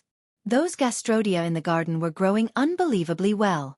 The watermelons were as big as small fists, round and green, spread all over the land. They looked really tempting. Wild grapes were all over the stack, creating a large shelter whilst small grapes started to bloom and fruits were growing out. The loquats, plums and bayberries were also turning ripe, but Xiao intentionally controlled the growth so that they could stay on the branches for at least one more month.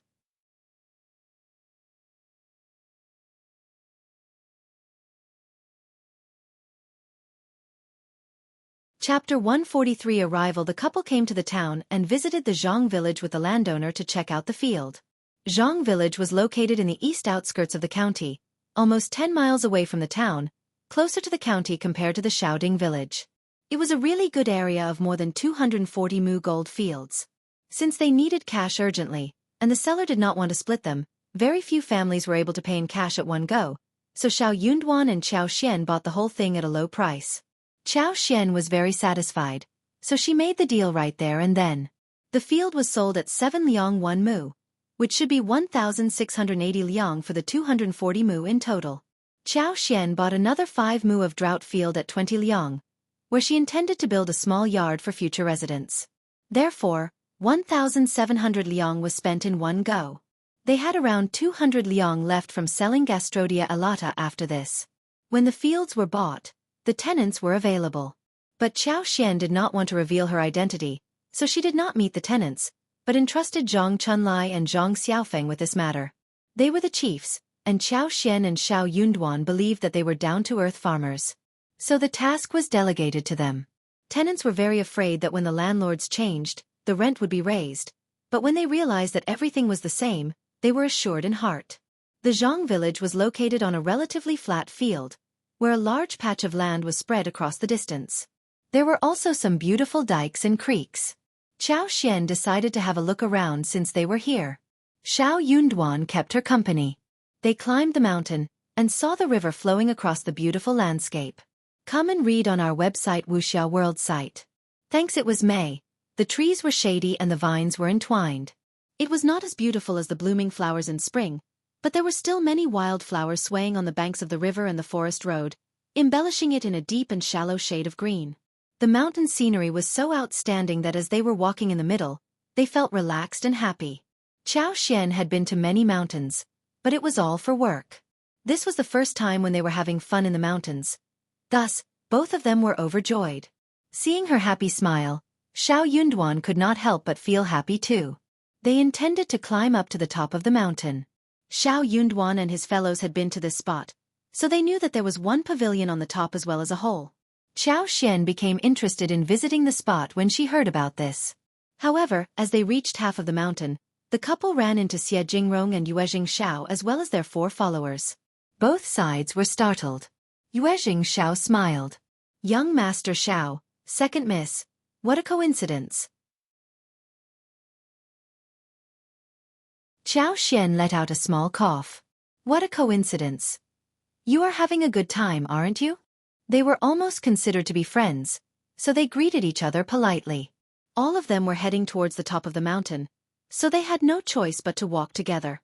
Xianxia could not help but ask, "Are you here seeking Chinese fleece flower root?" But the village is just next to the mountain, where a Chinese fleece flower root over 500 years old might not be found, right?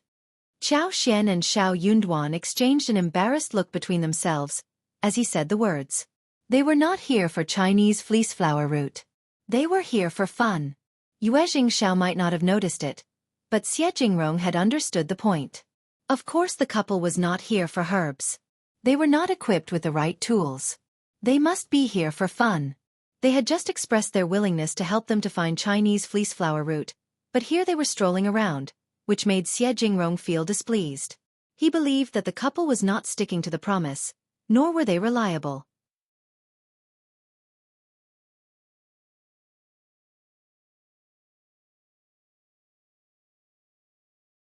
Chapter 144. Dumbfounded Xiao Xian shook her head but smiled. "We were just doing some business in the village nearby, but I heard that the scenery here is very good, so we came to take a look at it. It is very unlikely that we can find Chinese fleece flower roots over 500 years old in this place. We would seek that somewhere else. Don't worry, it is very likely to find it in the deep mountains." Only now did Yue Jingxiao realize that he must have not asked the right question. He could not help but complain inwardly. This couple was indeed open-minded. How could they find a Chinese fleece flower root over 500 years old so easily? What were they doing here, after they made the promise to them? Moreover, they were caught red-handed by Brother Xie. What bad luck! He was a cultivated talent, and she was the daughter of the county magistrate. They should have the idea of who the Xie family was, right? Why were they letting go of the opportunity of doing them a favor?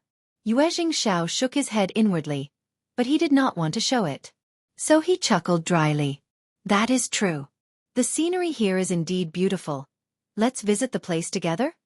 But Xiao Xian paused. I think that it is going to rain soon, so we are not going up. I suggest you two walk downhill as well. There was another change that happened to her superpower the day before. She could not only see the past and future of the strange man, but it led to another good function. The humidity and temperature in the air were all related to the vegetation, so when she took a deep breath just now, she vaguely smelled something strange. When she concentrated carefully and then inhaled again to distinguish, she could feel the humidity brought by the mountain wind and the breath of rain. It was going to rain soon. This new superpower of hers was still weak, and the range was not wide, hence the prediction period was not completely accurate. But she could easily confirm that it was going to rain soon. Yue Jingxiao subconsciously looked at the sky, hearing what Xiao Xian said. It was sunny everywhere. How could it be raining any time soon? Oh, she must be trying to find one excuse to get rid of them. Well, they were not friends, and worse, were caught red-handed for being lazy. The couple must be feeling rather uncomfortable inside their hearts. Come and read on our website Wuxia World site. Thanks. Even Xiao Yunduan believed so. He did not know what to say. The excuse his wife found was just too unreliable. But he nodded at the excuse and helped her anyway. Xiao Yunduan added, "True, the weather keeps changing after the Dragon Boat Festival, and it is going to rain soon. Maybe. We will take your leave now, and you two better go downhill as well." "All right then, see you. Bye." Xiao Xian and Xiao Yunduan went down the hill together. Xiao Xian admired her husband's excuse. She had her superpower that helped her to cheat, but what about her husband? Did he read so much so that he could predict the weather as well? The couple had just walked into the village, when the rain came down heavily. The couple found a farmer's family for shelter. Good that we ran off the mountain fast enough. Xiao Xian stuck out her tongue. Otherwise she had no extra clothes to wear. Yes. Xiao Yunduan was dumbfounded. So his wife was not coming up with an excuse? She really sensed the rain? He asked involuntarily. How did you know that it was going to rain soon? Xiao Xian was startled. You sensed that too, right? I saw the heavy cloud in the sky far away.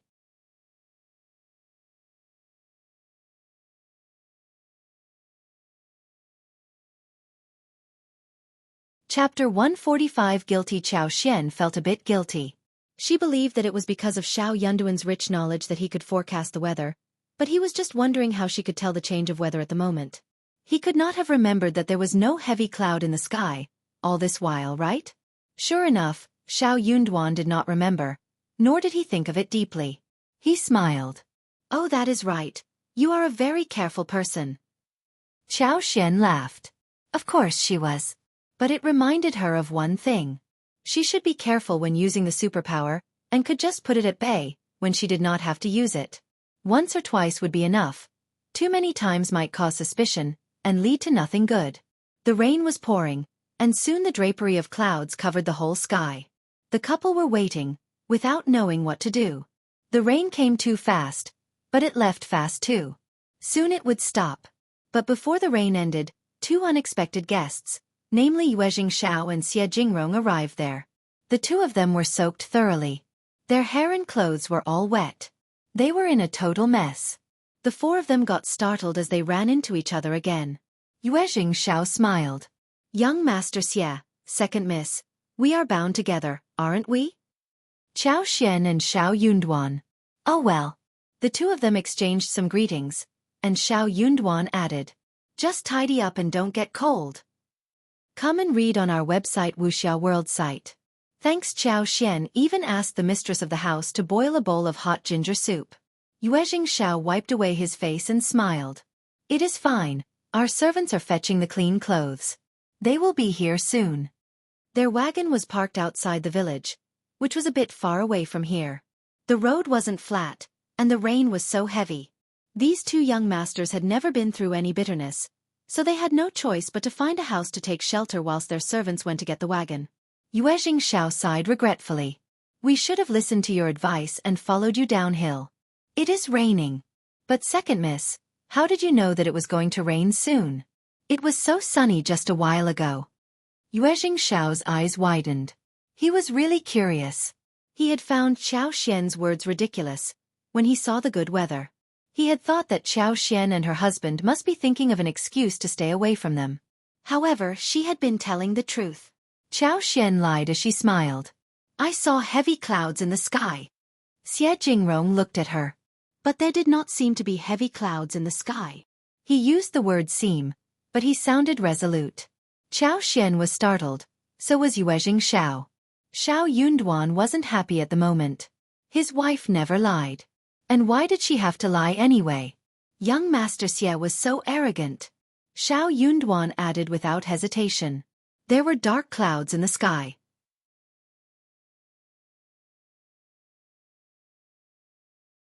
Xiao Xian nodded and sounded innocent. There were. Xie Jingrong raised his eyebrows. He had always had a good memory and could never forget things after one glance. He remembered clearly that there was no heavy cloud in the sky. But could he have been wrong? Seeing the resolute look on the couple, Xie Jingrong could not help but feel unsure.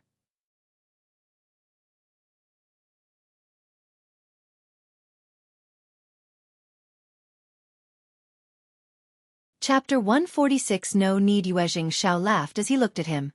Oh, all right, no wonder this happened. Young Master Xie never forgot whatever he saw, and he never made mistakes in remembering things. Xianxia was thinking in a mocking way. Xiao Xian smiled. I should have reminded you more urgently. Oh, here's the ginger soup. Drink it to drive away the coldness. The rain is just so torrential. Xiao Xian let out a sigh of relief, and felt lucky to have ended the topic. Xie Jingrong and Xianxia expressed their gratitude to the farmer and accepted the ginger soup. They should not get cold. Though the ginger soup tasted bad, they still took it and drank it. The farmer had never spoken with any noble handsome young master, so she was startled by their gratitude. She got startled and staggered, and finally ran away in a hurry. Xiao Yunduan said to Xiao Xian, drink some ginger soup too, I will get you some. No.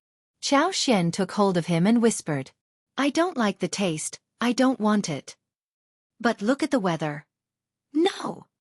She spoke in a coquettish tone, which made Xiao Yunduan's heart throb. He flushed slightly and dropped the topic. She was healthy, and had never complained about being tired after so many visits to the mountains. She should be well. Soon, Xiao's servants arrived. They came with a well-wrapped clothes bag, but not a wagon.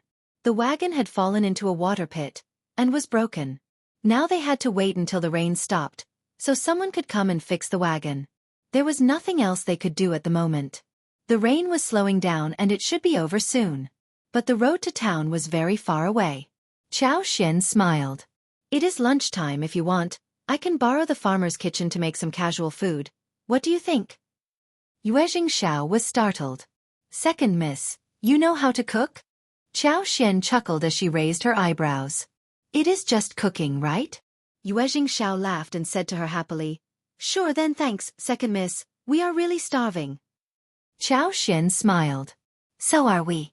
I will just make some casual food since I will be using the farmer's kitchen. You can change your clothes till then and wait. I will be done soon. Xiao Xian told them and dragged Xiao Yunduan inside to give her a hand. Xiao Yunduan had no opinion and followed her into the kitchen. Xiao found the whole scene so rare. He said to Xie Jingrong happily, Second miss is so interesting, so is cultivated talent Xiao. He is willing to cook food with his wife. How did second miss manage to make him so obedient? Xie Jingrong glanced at him. Just drop it. Making him so obedient? That was not a very polite phrase to use. Xiao chuckled and stopped. In the kitchen, Xiao Yunduan could not help but say, Are you really making food for them? She did not have to. Xiao Yunduan wasn't pleased. Why must his wife make food for those two? Xiao Xian patted his hands and smiled. We are starving too, right? And the farmer is helping us, it should be done quickly. I can help you as well, just tell me what to do. He knew that when she was making food at home, washing and cutting vegetables as well as dishing were all done by his elder sister-in-law as well as Tao Tao. She had never done such work before. She was a nobly born daughter, and did not know how to do all of these.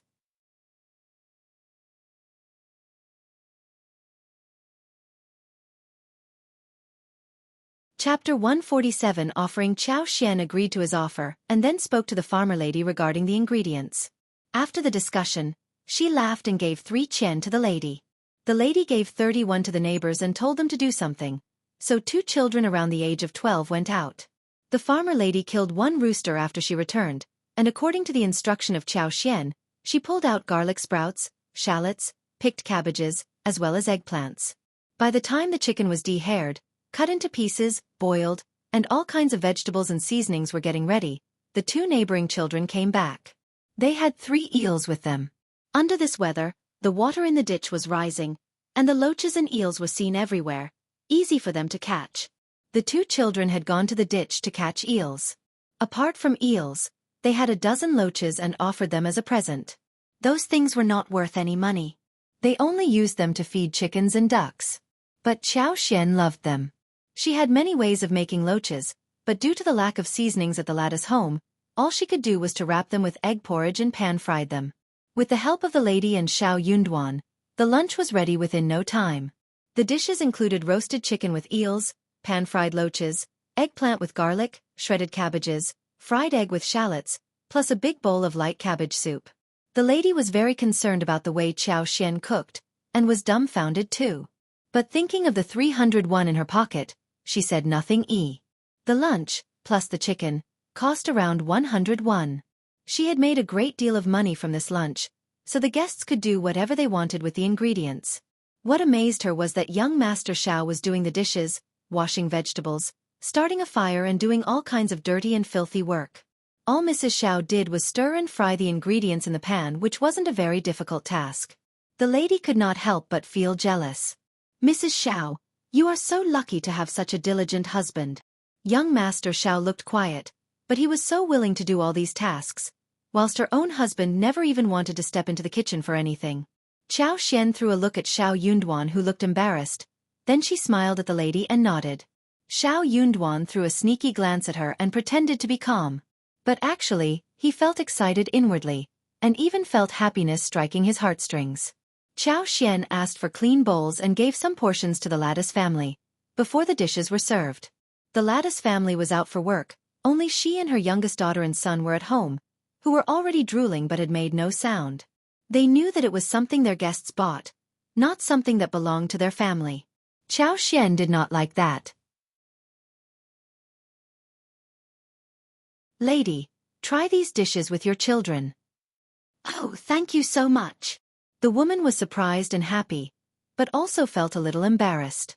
But seeing how her children were greedy for the dishes, she did not turn her down and accepted the dishes after saying a few polite words. When the dishes were served, both Xiao and Xianxia were startled. Xiao looked at the dishes and then at Xian suspiciously. He was really confused. Did she really make all the dishes? Even Xianxia was taken aback. He could not think of how Xiao said that she was different from all the concubine daughters they had met till date. Concubine daughters were often those who got spoiled by the madam of the family and behaved like a dumbass.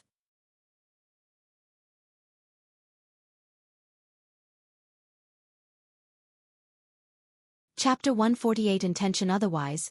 They were often those types of ladies who could not stand up because of the strike from the madam of the family and dared not say a thing. Or they were barely seen but were cautious and dull. Second Miss seemed to be really different. Xiao Yunduan was displeased. He said calmly, I wonder if the dishes my wife has made are catering to your tastes. We have limited ingredients in the village and I apologize for that. His wife had taken so much effort to make a table full of dishes, and they were even suspecting if they were tasty? How could a random lady make such dishes? What? Xiao smiled. Young Master Xiao, you have been too modest. The smell has told us that the dishes are definitely going to be tasty. Let's just sit down and eat. We are starving. Please. Xiao Yunduan smiled and asked Xian to sit as well. The eel chicken nuggets wrapped in the thick soup were salty and delicious. The eel meat was tender, and the chicken nuggets were fragrant, whetting everyone's appetite the moment they were eaten. The eggplant dish was rich in garlic, and the eggplant meat was delicate. Vinegar had been added for a more unique flavor. Shredded cabbage and dried loaches also had their own characteristics. The lunch consisted of simple and ordinary dishes, but they grasped people's heart, leaving unforgettable taste in people's mind and mouth. What surprised Xiao and Xianxia was that the dishes were made of ordinary ingredients, but the way they were made had never been presented to them before, apart from the scallion egg and cabbage soup. It was a huge surprise. Second Miss, you have cooked such great dishes, excellent. Xiao could not help but speak highly about the lunch. Xianxia was calmer than him, but he looked as if he agreed with what Xiao had said. Xian smiled and replied calmly, these are just ordinary dishes, not really that amazing. Xian had never been a good cook. She could make some ordinary dishes with not so outstanding tastes as before, but after she was equipped with a superpower, she seemed to be better at making dishes. She could control the fire well, and had developed a sharp culinary skill. It was a subconsciously sharp sense, especially when it comes to vegetables. Xiao laughed. Second Miss, you are really modest. Food could definitely form a relationship between people. After lunch, the four people seemed to feel more relaxed among themselves, and talked a lot more. The rain had ceased, and the clouds went away. It was sunny again, casting its light all over the land. Xian and Xiao Yunduan were ready to head back soon. The four of them waved goodbye to each other. Xiao could not help but say, we are staying in the county for some more days. You can come visit us when you have time, so we can treat you back.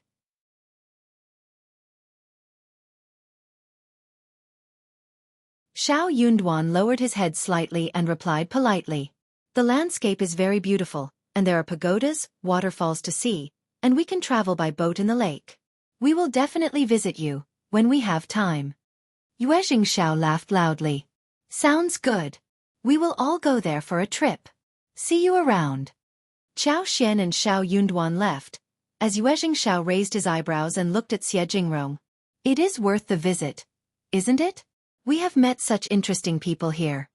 Xianxia threw a look at him, saying nothing more.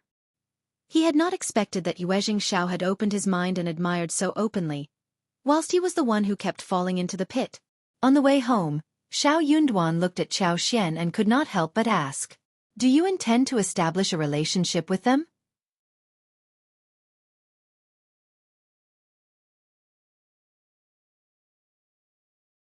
Chapter 149. Not really. He was feeling a little guilty, nervous and anxious as well. They were just a contract couple, and were not in a real relationship. She was building a road for her future, which was a normal thing, but somehow he could not stand that. "Oh, you noticed that." Xianxia winked at him and smiled. "You are so smart." Xiao Yunduan. He did not really want to be this smart. But Xianxia added, "I think that we should be better prepared for the future. You have seen how Qiao Wei treated me yesterday, and even if I didn't want to irritate her, she would come to me for no reason. Madame Qiao adores her, and I am nothing in their eyes. They must be thinking that it is my luck when Qiao Wei can vent her anger on me. But we are lucky to have been granted this chance. Why not establish the relationship? We may not rely on this kind of relationship fully, but it is always better to have something than nothing. Maybe one day, we can ask them for help." In one word, it was never easy to make a living. She had just realized that Qiao Wei was a stupid woman, who was spoiled and had no brain. She could humiliate her whenever she wanted, but she had no way to counter her. Her words made Xiao Yunduan feel motivated. "I will definitely become the recommended man next year. I will." He looked at Xianxia with a gaze full of profoundness. He was determined. Xianxia smiled and nodded. "Yes, fight on. I believe that you will too." She added, "Even if..." "There is no even if." Xiao Yunduan said seriously, "I will definitely make it." If he made it, she would not have to be suppressed or scared or anxious. Xianxia was struck speechless. "Oh, okay. I believe that you can make it too." He was so confident that she did not want to discourage him. Xiao Yunduan smiled and nodded. "Yes." As the couple returned home, they repeated the matter to Ms. Fong, who was very happy for them. She could not help but praise Xianxia once again. Now there were wonderful fields for more than 200 mu in the family. They could have endless grains for the rest of their life.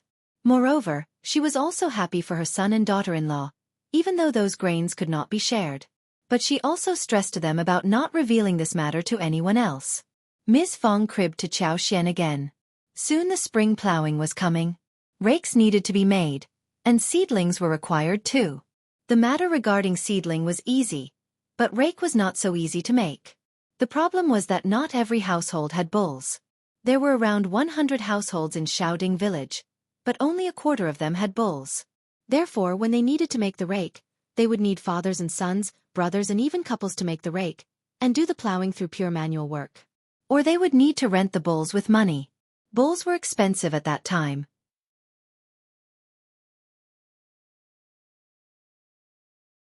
So, ordinary families could only rent bulls for half of the work, leaving the other half for the family members to complete.